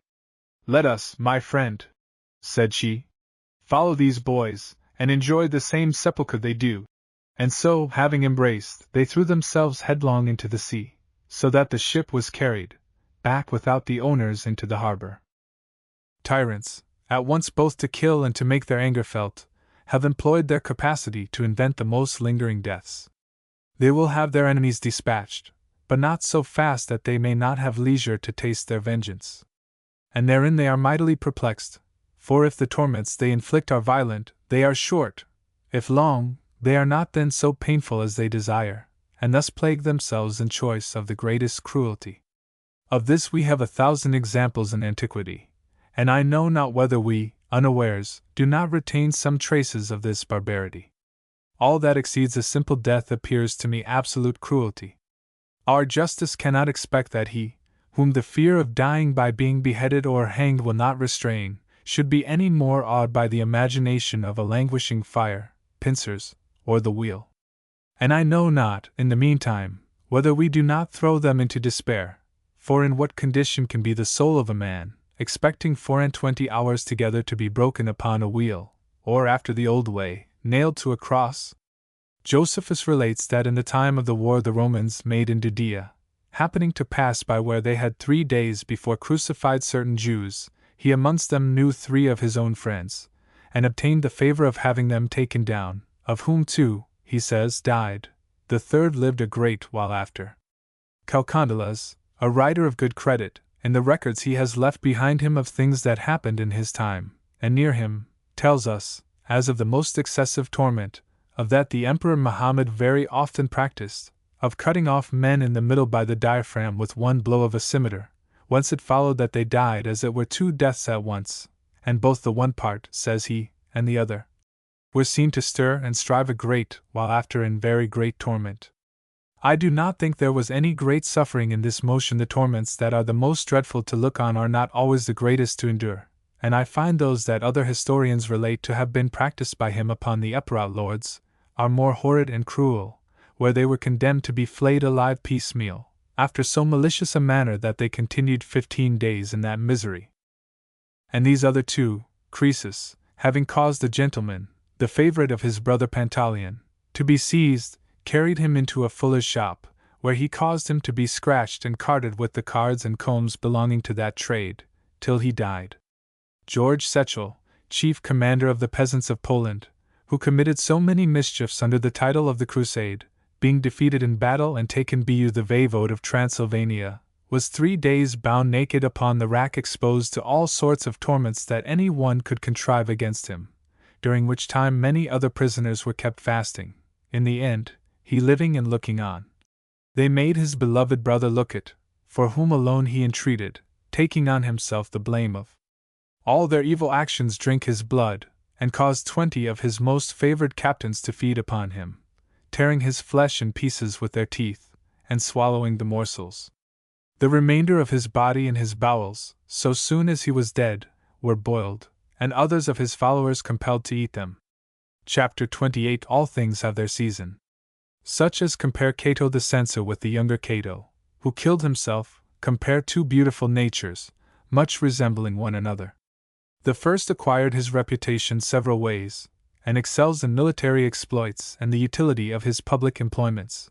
But the virtue of the younger, besides that it were blasphemy to compare any to it in vigor, was much more pure and unblemished. For who could absolve that of the censor from envy and ambition, having dared to attack the honor of Scipio, a man in goodness and all other excellent qualities infinitely beyond him, or any other of his time? That which they report of him, amongst other things, that in his extreme old age he put himself upon learning the Greek tongue with so greedy an appetite, as if to quench a long thirst, does not seem to me to make much for his honor, it being properly what we call falling into second childhood. All things have their seasons, even good ones, and I may say my paternoster out of time, as they accused Quintus Flaminius, that being general of an army, he was seen praying a part in the time of a battle that he won. Imponet finem sapiens et rebus honestus.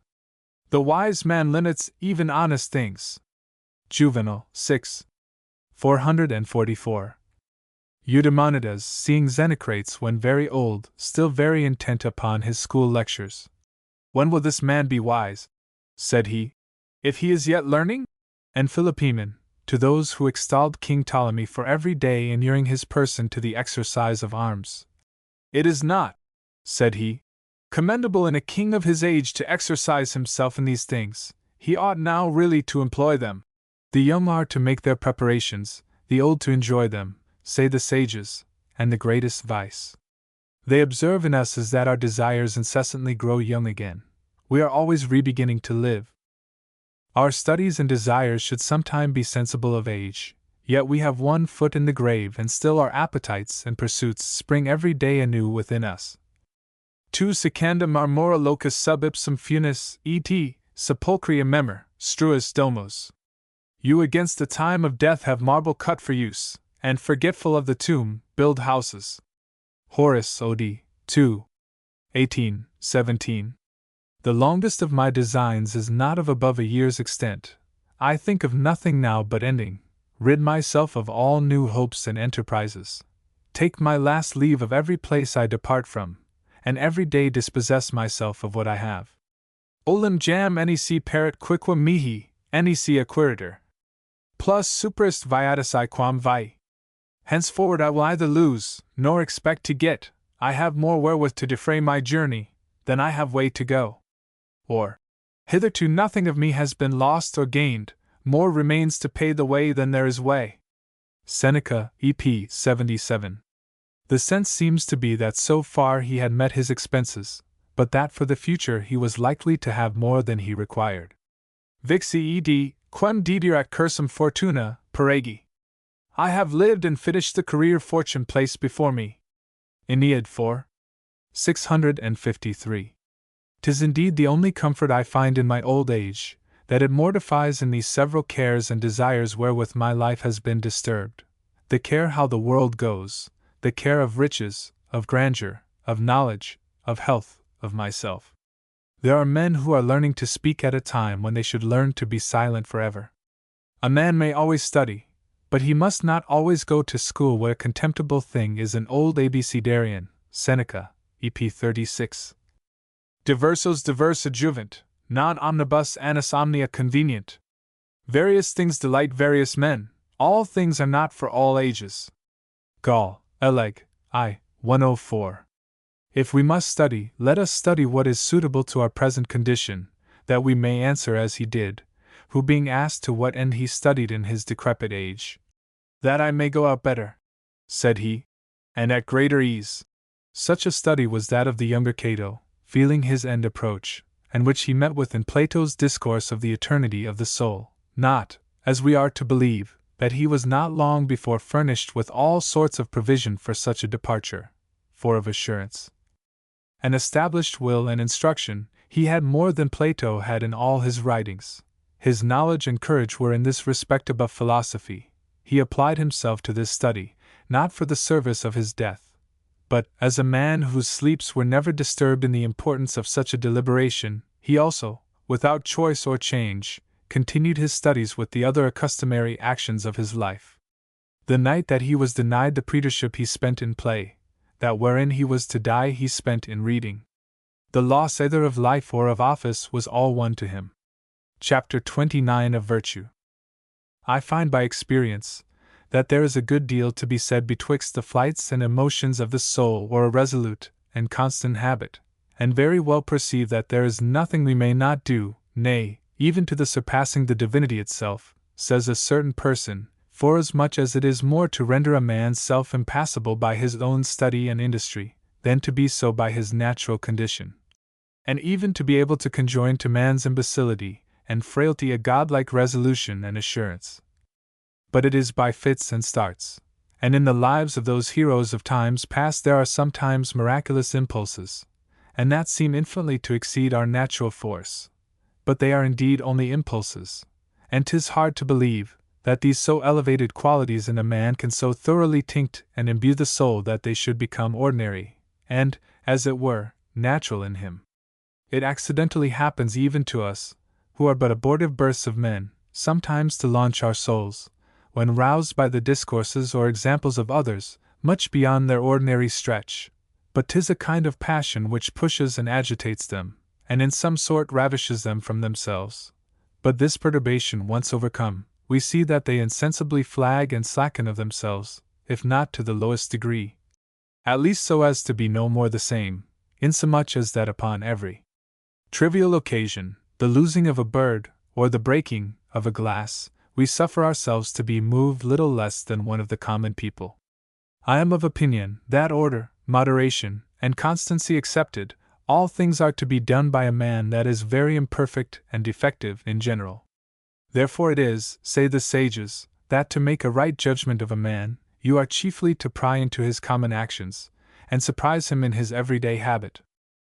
Pyrrho, he who erected so pleasant a knowledge upon ignorance, endeavored, as all the rest who were really philosophers did, to make his life correspond with his doctrine. And because he maintained the imbecility of human judgment to be so extreme as to be incapable of any choice or inclination, and would have it perpetually wavering and suspended, considering and receiving all things as indifferent, 'tis said, that he always comforted himself after the same manner and countenance. If he had begun a discourse, he would always end what he had to say, though the person he was speaking to had gone away. If he walked, he never stopped for any impediment that stood in his way, being preserved from precipices, collision with carts, and other like accidents by the care of his friends, for, to fear or to avoid anything, had been to shock his own propositions, which deprived the senses themselves of all election and certainty. Sometimes he suffered incision and cauteries with so great constancy as never to be seen so much as to wince. 'Tis something to bring the soul to these imaginations, 'tis more to join the effects, and yet not impossible, but to conjoin them with such perseverance and constancy as to make them habitual, is certainly, in attempts so remote from the common usage, almost incredible to be done. Therefore it was, that being some time taken in his house sharply scolding with his sister, and being reproached that he therein transgressed his own rules of indifference. "What?" said he. "Must this bit of a woman also serve for a testimony to my rules?" Another time, being seen to defend himself against a dog. "It is," said he, "very hard totally to put off man, and we must endeavor and force ourselves to resist and encounter things, first by effects, but at least by reason and argument.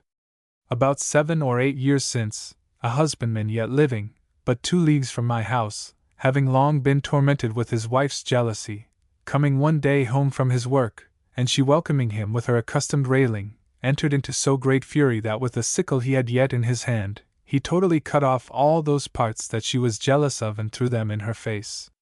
And 'tis said that a young gentleman of our nation, brisk and amorous, having by his perseverance at last mollified the heart of a fair mistress, enraged, that upon the point of fruition he found himself unable to perform, and that Anici virliter inters senile penis extillit caput. The 19th or 20th century translators leave this phrase untranslated and with no explanation. D.W. Tibullus, Priap. Carm. 84.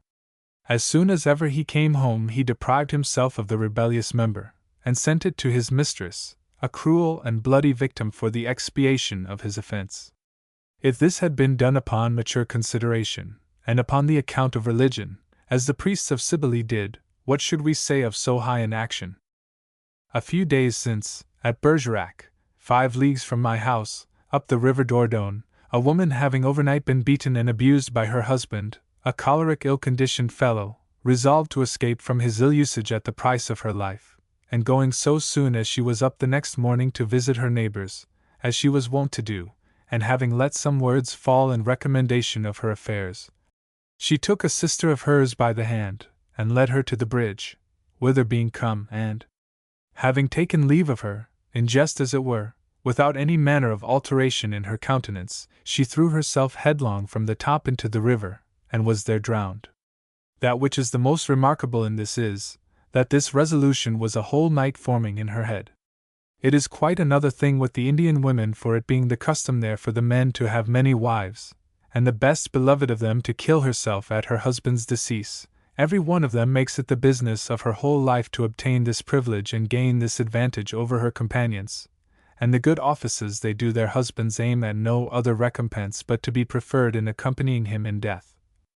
Ubi mortifero jacta est fax ultima lecto, uxorum fusis stat pia tabacomes et certum inhabit lethi, quae viva sequator conjugium, puter est non liquis mori.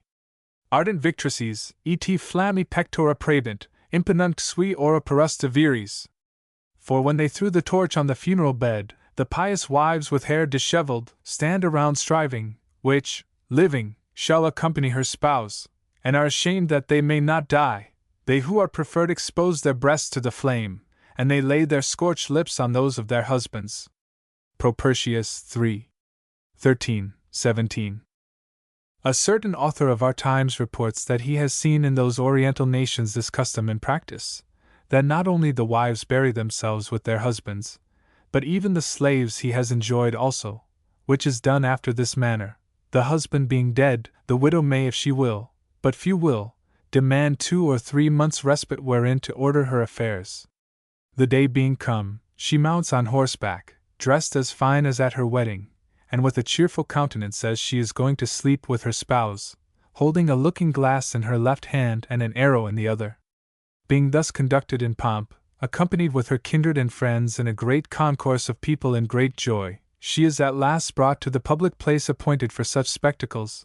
This is a great space, in the midst of which is a pit full of wood, and adjoining to it a mount raised 4 or 5 steps, upon which she is brought and served with a magnificent repast, which being done, she falls to dancing and singing, and gives order, when she thinks fit, to kindle the fire. This being done, she descends, and taking the nearest of her husband's relations by the hand, they walk to the river close by, where she strips herself stark naked, and having distributed her clothes and jewels to her friends, plunges herself into the water, as if there to cleanse herself from her sins. Coming out thence, she wraps herself in a yellow linen of 25 ells long, and again giving her hand to this kinsman of her husband's, they return back to the mount, where she makes a speech to the people, and recommends her children to them, if she have any. Betwixt the pit and the mount there is commonly a curtain drawn to screen the burning furnace from their sight, which some of them, to manifest the greater courage, forbid.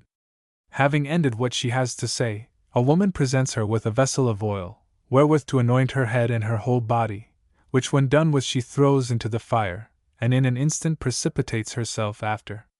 Immediately, the people throw a good many billets and logs upon her that she may not be long in dying, and convert all their joy into sorrow and mourning. If they are persons of meaner condition, the body of the defunct is carried to the place of sepulture, and their place sitting, the widow kneeling before him, embracing the dead body, and they continue in this posture whilst the people build a wall about them, which so soon as it is raised to the height of the woman's shoulders, one of her relations comes behind her, and taking hold of her head, twists her neck. So soon as she is dead, the wall is presently raised up, and closed, and there they remain entombed. There was, in this same country, something like this in their gymnosophists, for not by constraint of others nor by the impetuosity of a sudden humor, but by the express profession of their order, their custom was, as soon as they arrived at a certain age, or that they saw themselves threatened by any disease, to cause a funeral pile to be erected for them, and on the top a stately bed, where, after having joyfully feasted their friends and acquaintance, they laid them down with so great resolution that, fire being applied to it, they were never seen to stir either hand or foot, and after this manner, one of them, Calenus by name, expired in the presence of the whole army of Alexander the Great. And he was neither reputed holy nor happy amongst them who did not thus destroy himself, dismissing his soul purged and purified by the fire, after having consumed all that was earthly and mortal. This constant premeditation of the whole life is that which makes the wonder. Amongst our other controversies, that of fatum has also crept in, and to tie things to come, and even our own wills, to a certain and inevitable necessity, we are yet upon this argument of time past. Since God foresees that all things shall so fall out, as doubtless he does, it must then necessarily follow, that they must so fall out.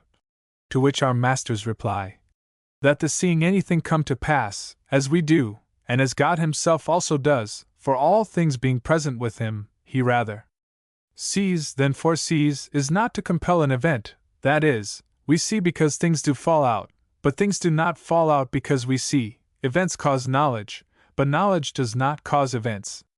That which we see happen does happen, but it might have happened otherwise, and God, in the catalogue of the causes of events which he has in his prescience, has also those which we call accidental and voluntary, depending upon the liberty he has given our free will, and knows that we do amiss because we would do so. I have seen a great many commanders encourage their soldiers with this fatal necessity, for if our time be limited to a certain hour, either the enemy's shot nor our own boldness, nor our flight and cowardice, can either shorten or prolong our lives. This is easily said, but see who will be so easily persuaded, and if it be so that a strong and lively faith draws along with it actions of the same kind, certainly this faith we so much brag of, is very light in this age of ours, unless the contempt it has of works makes it disdain their company. So it is, that to this very purpose the Sire de Gennevilliers, as credible a witness as any other whatever, tells us of the Bedouins, a nation amongst the Saracens, with whom the King St. Louis had to do in the Holy Land, that they, in their religion, so firmly believed the number of every man's days to be from all eternity prefixed and set down by an inevitable decree, that they went naked to the wars, excepting a Turkish sword, and their bodies only covered with a white linen cloth, and for the greatest curse they could invent when they were angry, this was always in their mouths. Accursed be thou, as he that arms himself for fear of death. This is a testimony of faith very much beyond ours. And of this sort is that also that two friars of Florence gave in our father's days. Being engaged in some controversy of learning, they agreed to go both of them into the fire in the sight of all the people, each for the verification of his argument, and all things were already prepared, and the thing just upon the point of execution, when it was interrupted by an unexpected accident. April 7, 1498. Savonarola issued the challenge. After many delays from demands and counterdemands by each side as to the details of the fire, both parties found that they had important business to transact in another county. Both just barely escaped assassination at the hands of the disappointed spectators. D.W. A young Turkish lord, having performed a notable exploit in his own person in the sight of both armies, that of Amurath and that of Huniades, ready to join battle, being asked by Amurath, what in such tender and inexperienced years, for it was his first sally into arms, had inspired him with so brave a courage, replied, that his chief tutor for valor was a hare. For being, said he, one day a hunting, I found a hare sitting, and though I had a brace of excellent greyhounds with me, yet methought it would be best for sureness to make use of my bow, for she sat very fair. I then fell to letting fly my arrows, and shot 40 that I had in my quiver, not only without hurting, but without starting her from her form. At last I slipped my dogs after her, but to no more purpose than I had shot, by which I understood that she had been secured by her destiny, and that neither darts nor swords can wound without the permission of fate, which we can neither hasten nor defer. This story may serve, by the way, to let us see how flexible our reason is to all sorts of images. A person of great years, name, dignity, and learning boasted to me that he had been induced to a certain very important change in his faith by a strange and whimsical incitation, and one otherwise so inadequate, that I thought it much stronger, taken the contrary way. He called it a miracle, and so I look upon it, but in a different sense. The Turkish historians say that the persuasion those of their nation have imprinted in them of the fatal and unalterable prescription of their days, manifestly conduces to the giving them great assurance in dangers. And I know a great prince who makes very fortunate use of it, whether it be that he really believes it, or that he makes it his excuse for so wonderfully hazarding himself. Let us hope fortune may not be too soon weary of her favor to him. There has not happened in our memory a more admirable effect of resolution than in those two who conspired the death of the Prince of Orange. The first of these was Jehan de Jaureguy, who wounded the prince March 18, 1582. The second, by whom the prince was killed July 10, 1584, was Balthazar Gerard. 'Tis marvelous how the second who executed it could ever be persuaded into an attempt, wherein his companion, who had done his utmost, had had so ill success, and after the same method, and with the same arms, to go attack a lord armed with so recent a late lesson of distrust, powerful in followers and bodily strength, in his own hall, amidst his guards, and in a city wholly at his devotion. Assuredly, he employed a very resolute arm and a courage inflamed with furious passion. A poignard is surer for striking home, but by reason that more motion and force of hand is required than with a pistol, the blow is more subject to be put by or hindered. That this man did not run to a certain death, I make no great doubt, for the hopes any one could flatter him withal could not find place in any sober understanding, and the conduct of his exploits sufficiently manifests that he had no want of that, no more than of courage. The motives of so powerful a persuasion may be diverse, for our fancy does what it will, both with itself and us. The execution that was done near Orleans, the murder of the Duke of Guise by Poltrot, was nothing like this. There was in this more of chance than vigor. The wound was not mortal, if fortune had not made it so, and to attempt to shoot on horseback, and at a great distance, by one whose body was in motion from the motion of his horse, was the attempt of a man who had rather miss his blow than fail of saving himself. This was apparent from what followed, for he was so astonished and stupefied with the thought of so high an execution, that he totally lost his judgment both to find his way to flight and to govern his tongue. What needed he to have done more than to fly back to his friends across the river? 'Tis what I have done in less dangers, and that I think of very little hazard, how broad soever the river may be, provided your horse have easy going in, and that you see on the other side easy landing according to the stream. The other, Balthazar Gerard, when they pronounced his dreadful sentence, I was prepared for this, said he, beforehand, and I will make you wonder at my patience. The assassins, a nation bordering upon Phoenicia, or in Egypt, Syria, and Persia. Derivation of assassin is from Hassan ben Saba, one of their early leaders, and they had an existence for some centuries. They are classed among the secret societies of the Middle Ages. D.W. are reputed amongst the Mohammedans a people of very great devotion and purity of manners. They hold that the nearest way to gain paradise is to kill someone of a contrary religion, which is the reason they have often been seen, being but one or two, and without armor, to attempt against powerful enemies, at the price of a certain death and without any consideration of their own danger. So was our Raymond, Count of Tripoli, assassinated, which word is derived from their name, in the heart of his city, in 1151, during our enterprises of the Holy War, and likewise Conrad, Marquis of Montferrat, the murderers at their execution bearing themselves with great pride and glory that they had performed so brave an exploit. Chapter 30. Of a Monstrous Child. This story shall go by itself, for I will leave it to physicians to discourse of. 2 days ago I saw a child that 2 men and a nurse, who said they were the father, the uncle, and the end of it, carried about to get money by showing it, by reason it was so strange a creature. It was, as to all the rest, of a common form, and could stand upon its feet, could go and gabble much like other children of the same age. It had never as yet taken any other nourishment but from the nurse's breasts, and what, in my presence, they tried to put into the mouth of it, it only chewed a little and spat it out again without swallowing. The cry of it seemed indeed a little odd and particular. And it was just 14 months old. Under the breast it was joined to another child, but without a head, and which had the spine of the back without motion, the rest entire.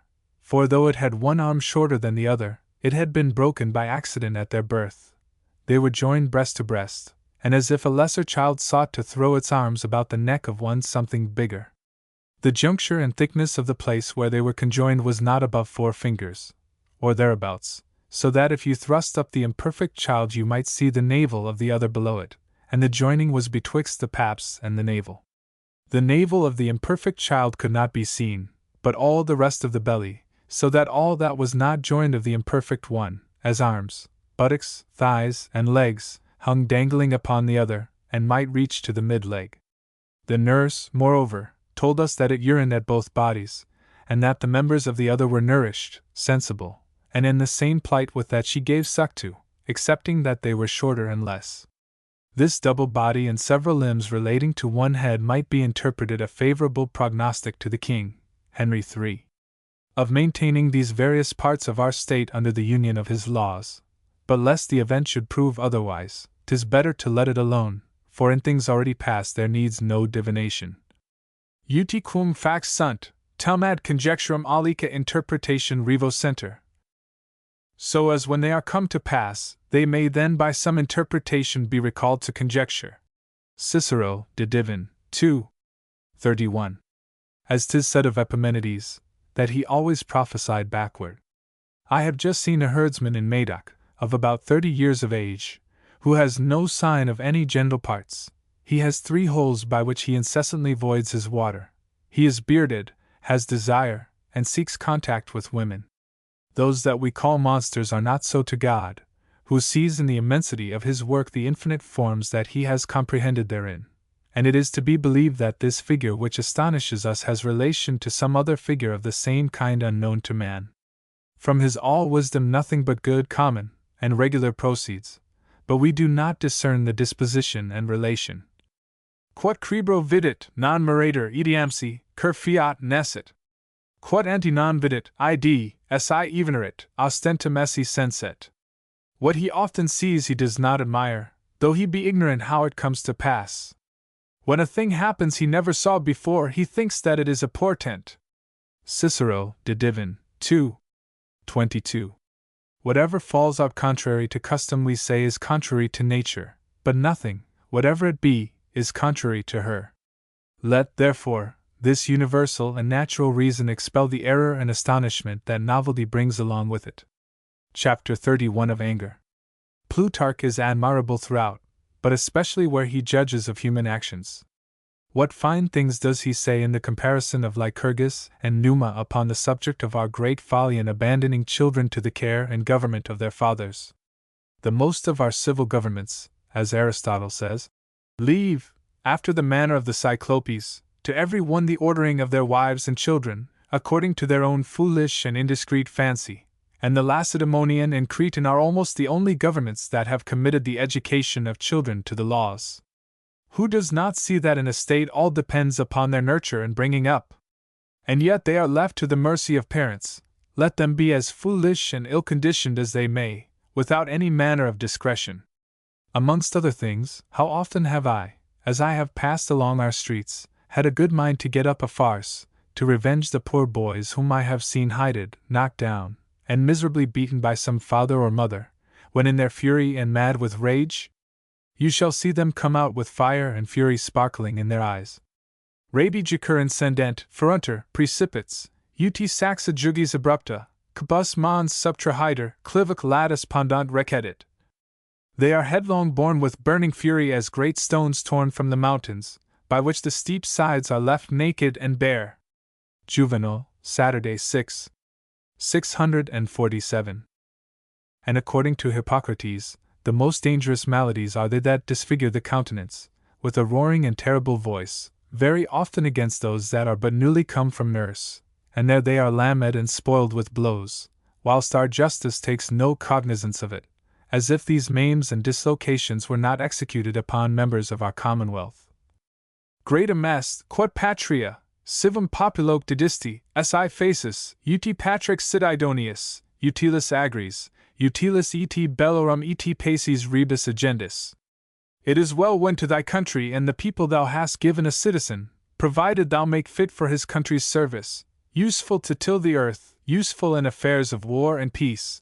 Juvenal, Saturday 14. 70. There is no passion that so much transports men from their right judgment as anger. No one would demur upon punishing a judge with death who should condemn a criminal on the account of his own choler. Why, then, should fathers and pedagogues be any more allowed to whip and chastise children in their anger? 'Tis then no longer correction, but revenge. Chastisement is instead of physic to children, and would we endure a physician who should be animated against and enraged at his patient? We ourselves, to do well, should never lay a hand upon our servants whilst our anger lasts. When the pulse beats, and we feel emotion in ourselves, let us defer the business. Things will indeed appear otherwise to us when we are calm and cool. 'Tis passion that then commands, 'tis passion that speaks, and not we. Faults seen through passion appear much greater to us than they really are, as bodies do when seen through a mist. He who is hungry uses meat, but he who will make use of chastisement should have neither hunger nor thirst to it. And, moreover, chastisements that are inflicted with weight and discretion are much better received and with greater benefit by him who suffers. Otherwise he will not think himself justly condemned by a man transported with anger and fury, and will allege his master's excessive passion, his inflamed countenance, his unwonted oaths, his emotion and precipitous rashness, for his own justification. Ora tuma diare, nigerscunt sanguine vini, lumina gorgonios sevius igni micant. Their faces swell, their veins grow black with rage, and their eyes sparkle with Gorgonian fire. Ovid d'Art. Amandi 3. 503.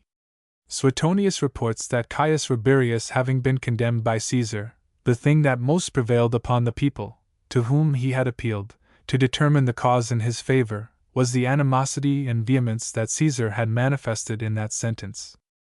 Saying is a different thing from doing. We are to consider the sermon apart, and the preacher apart. These men lent themselves to a pretty business who in our times have attempted to shake the truth of our church by the vices of her ministers. She extracts her testimony elsewhere. 'Tis a foolish way of arguing, and that would throw all things into confusion. A man whose morals are good may have false opinions, and a wicked man may preach truth, even though he believe it not himself. 'Tis doubtless a fine harmony when doing and saying go together, and I will not deny but that saying, when the actions follow, is not of greater authority and efficacy, as Eudamidas said, hearing a philosopher talk of military affairs. These things are finely said, but he who speaks them is not to be believed, for his ears have never been used to the sound of the trumpet. And Cleomenes, hearing an orator declaiming upon valor, burst out into laughter, at which the other being angry, "I should," said he to him, "do the same if it were a swallow that spoke of this subject, but if it were an eagle I should willingly hear him. I perceive, methinks, in the writings of the ancients, that he who speaks what he thinks strikes much more home than he who only feigns. Hear Cicero speak of the love of liberty, hear Brutus speak of it, the mere written words of this man sound as if he would purchase it at the price of his life. Let Cicero, the father of eloquence, treat of the contempt of death, let Seneca do the same, The first languishingly drawls it out, so you perceive he would make you resolve upon a thing on which he is not resolved himself. He inspires you not with courage, for he himself has none. The other animates and inflames you. I never read an author, even of those who treat of virtue and of actions, that I do not curiously inquire what kind of a man he was himself. For the Ephri at Sparta, seeing a dissolute fellow propose a wholesome advice to the people, commanded him to hold his peace, and entreated a virtuous man to attribute to himself the invention, and to propose it. Plutarch's writings, if well understood, sufficiently bespeak their author, and so that I think I know him even into his soul, and yet I could wish that we had some fuller account of his life. And I am thus far wandered from my subject, upon the account of the obligation I have to Aulus Gellius, for having left us in writing this story of his manners, that brings me back to my subject of anger. A slave of his, a vicious, ill-conditioned fellow, but who had the precepts of philosophy often ringing in his ears, having for some offense of his been stripped by Plutarch's command, whilst he was being whipped, muttered at first that it was without cause and that he had done nothing to deserve it, but at last falling in good earnest to exclaim against and rail at his master, he reproached him that he was no philosopher, as he had boasted himself to be, that he had often heard him say it was indecent to be angry, nay, had written a book to that purpose, and that the causing him to be so cruelly beaten, in the height of his rage, totally gave the lie to all his writings. To which Plutarch calmly and coldly answered, "How, ruffian!" said he, "by what dost thou judge that I am now angry? Does either my face, my color, or my voice give any manifestation of my being moved? I do not think my eyes look fierce, that my countenance appears troubled, or that my voice is dreadful. Am I red? Do I foam? Does any word escape my lips I ought to repent? Do I start? Do I tremble with fury? For those, I tell thee, are the true signs of anger." And so, turning to the fellow that was whipping him, "Ply on thy work," said he, "whilst this gentleman and I dispute." This is his story. Archytas Tarentinus, returning from a war wherein he had been captain general, found all things in his house in very great disorder, and his lands quite out of tillage, through the ill husbandry of his receiver, and having caused him to be called to him. "Go," said he, "if I were not in anger I would soundly drub your sides."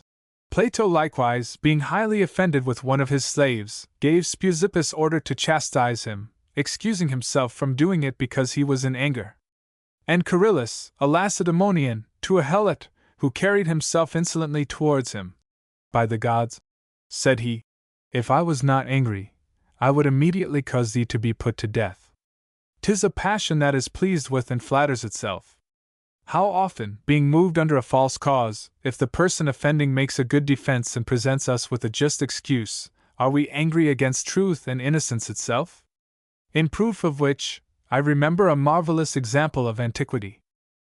Piso, otherwise a man of very eminent virtue, being moved against a soldier of his, for that returning alone from forage he could give him no account where he had left a companion of his, took it for granted that he had killed him, and presently condemned him to death. He was no sooner mounted upon the gibbet, but behold, his wandering companion arrives, at which all the army were exceedingly glad, and after many embraces of the two comrades, the hangman carried both the one and the other into Piso's presence, all those present believing it would be a great pleasure even to himself, but it proved quite contrary, for through shame and spite, his fury, which was not yet cool, redoubled.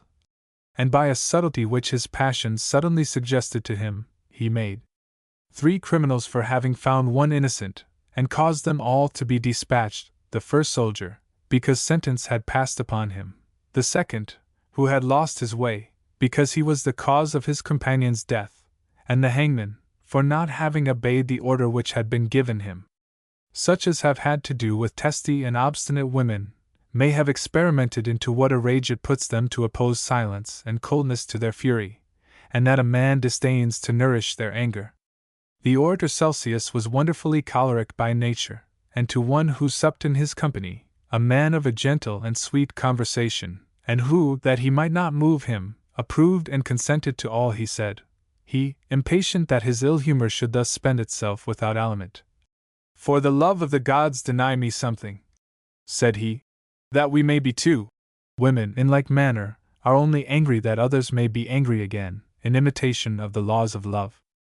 Phocion, to one who interrupted his speaking by injurious and very opprobrious words, made no other return than silence, and to give him full liberty and leisure to vent his spleen, which he having accordingly done, and the storm blown over, without any mention of this disturbance, he proceeded in his discourse where he had left off before.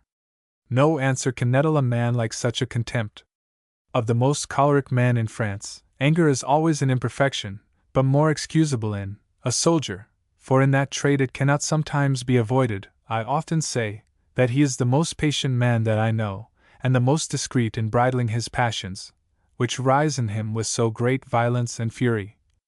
Magno veluti cum flamma sonor vergius ageritor costis undantis ahem, exultant atulat isis, furit intus aqui viscount fumitus ac alti spumus exuberat amnis, nec jam se capit unda, volat vapora ter ad auras.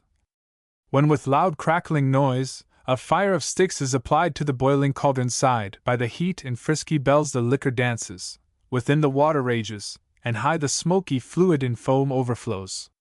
Nor can the wave now contain itself, the black steam flies all abroad. Aeneid 7. 462. That he must of necessity cruelly constrain himself to moderate it. And for my part, I know no passion which I could with so much violence to myself attempt to cover and conceal. I would not set wisdom at so high a price, and do not so much consider what a man does, as how much it costs him to do no worse. Another boasted himself to me of the regularity and gentleness of his manners, which are to truth very singular, to whom I replied that it was indeed something, especially persons of so eminent a quality as himself, upon whom every one had their eyes, to present himself always well-tempered to the world, but that the principal thing was to make provision for within and for himself. And that it was not in my opinion very well to order his business outwardly well, and to grate himself within. Which I was afraid he did, in putting on and maintaining this mask and external appearance. A man incorporates anger by concealing it, as Diogenes told Demosthenes, who, for fear of being seen in a tavern, withdrew himself the more retiredly into it. The more you retire backward, the farther you enter in. I would rather advise that a man should give his servant a box of the ear a little unseasonably, than rack his fancy to present this grave and composed countenance, and had rather discover my passions than brood over them at my own expense. They grow less inventing and manifesting themselves, and 'tis much better their point should wound others without, than be turned towards ourselves within. Omnia vitia in aperto levaora sunt, et tum perniciosissima, cum simulata sanitate subsident. All vices are less dangerous when open to be seen, and then most pernicious when they lurk under a dissembled good nature. Seneca, EP 56. I admonish all those who have authority to be angry in my family, in the first place to manage their anger and not to lavish it upon every occasion, for that both lessens the value and hinders the effect. Rash and incessant scolding runs into custom, and renders itself despised, and what you lay out upon a servant for a theft is not felt, because it is the same he has seen you 100 times employ against him for having ill-washed a glass, or set a stool out of place. Secondly, that they be not angry to no purpose, but make sure that their reprehension reach him with whom they are offended, for, ordinarily, they rail and bawl before he comes into their presence, and continue scolding an age after he is gone. Et secum petulans amentia certat. And petulant madness contends with itself. Claudian in Eutrope, I. 237. They attack his shadow, and drive the storm in a place where no one is either chastised or concerned, but in the clamor of their voice. I likewise in quarrels condemn those who huff and vapor without an enemy. Those rhodomantades should be reserved to discharge upon the offending party. Mugitus veluti cum prima in preliatoris terrificos siet, at irasci in corno tentat, arboris obnixus trunco, ventispia laces it ictibus, et sparsa ad pugnum proludit arena. As when a bull to usher in the fight makes dreadful bellowings, and whets his horns against the trunk of a tree, with blows he beats the air, and rehearses the fight by scattering the sand. Aeneid 12. 103. When I am angry, my anger is very sharp but withal very short, and as private as I can. I lose myself indeed in promptness and violence, but not in trouble, so that I throw out all sorts of injurious words at random, and without choice, and never consider pertinently to dart my language where I think it will deepest wound, for I commonly make use of no other weapon than my tongue. My servants have a better bargain of me in great occasions than in little. The little ones surprise me, and the misfortune is that when you are once upon the precipice, 'tis no matter who gave you the push, you always go to the bottom. The fall urges, moves, and makes haste of itself. In great occasions this satisfies me, that they are so just every one expects a reasonable indignation, and then I glorify myself in deceiving their expectation. Against these, I fortify and prepare myself. They disturb my head, and threaten to transport me very far, should I follow them. I can easily contain myself from entering into one of these passions, and am strong enough, when I expect them, to repel their violence, be the cause never so great. But if a passion once prepossess and seize me, it carries me away, be the cause never so small. I bargain thus with those who may contend with me. When you see me moved first, let me alone, right or wrong, I'll do the same for you. The storm is only begot by a concurrence of angers, which easily spring from one another, and are not born together. Let every one have his own way, and we shall be always at peace. A profitable advice, but hard to execute. Sometimes also it falls out that I put on a seeming anger, for the better governing of my house, without any real emotion. As age renders my humors more sharp, I study to oppose them, and will, if I can, order it so, that for the future I may be so much the less peevish and hard to please, as I have more excuse and inclination to be so, although I have heretofore been reckoned amongst those who have the greatest patience. A word more to conclude this argument. Aristotle says that anger sometimes serves for arms to virtue and valor. That is probable. Nevertheless, they who contradict him pleasantly answer that 'tis a weapon of novel use, for we move all other arms, this moves us. Our hand guides it not, 'tis it that guides our hand. It holds us, we hold not it. E-text editor's bookmarks. A man may always study, but he must not always go to school. Accursed be thou, as he that arms himself for fear of death. All things have their seasons, even good ones. All those who have authority to be angry in my family. An emperor, said he, must die standing.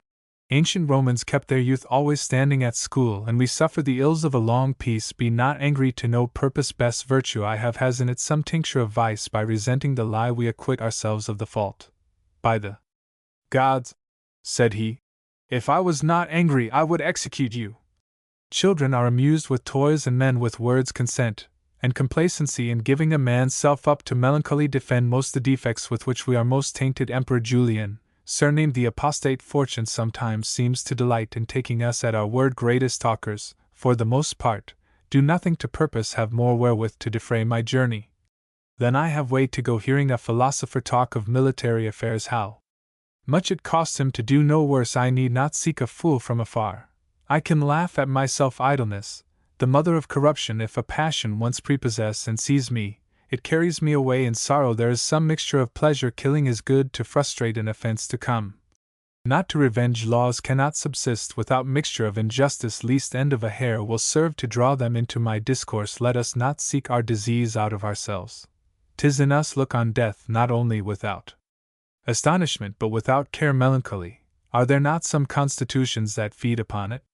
Most cruel people, and upon frivolous occasions, apt to cry. No beast in the world so much to be feared by man as man. Our extremest pleasure has some sort of groaning. Our fancy does what it will, both with itself and us. Owe ourselves chiefly and mostly to ourselves. Petulant madness contends with itself. Rage it puts them to oppose. Silence and coldness to their fury. Rash and incessant scolding runs into custom. Revenge, which afterwards produces a series of new cruelties. See how flexible our reason is. Seeming anger, for the better governing of my house. Shake the truth of our church by the vices of her ministers. Take my last leave of every place I depart from. The gods sell us all the goods they give us. The storm is only begot by a concurrence of angers. Though nobody should read me, have I wasted time to said of Epimenides, that he always prophesied backward. 'Tis then no longer correction, but revenge upon the precipice. 'Tis no matter who gave you the push. When will this man be wise? Said he. If he is yet learning? When you see me moved. First, let me alone. Right or wrong, young are to make their preparations, the old to enjoy them.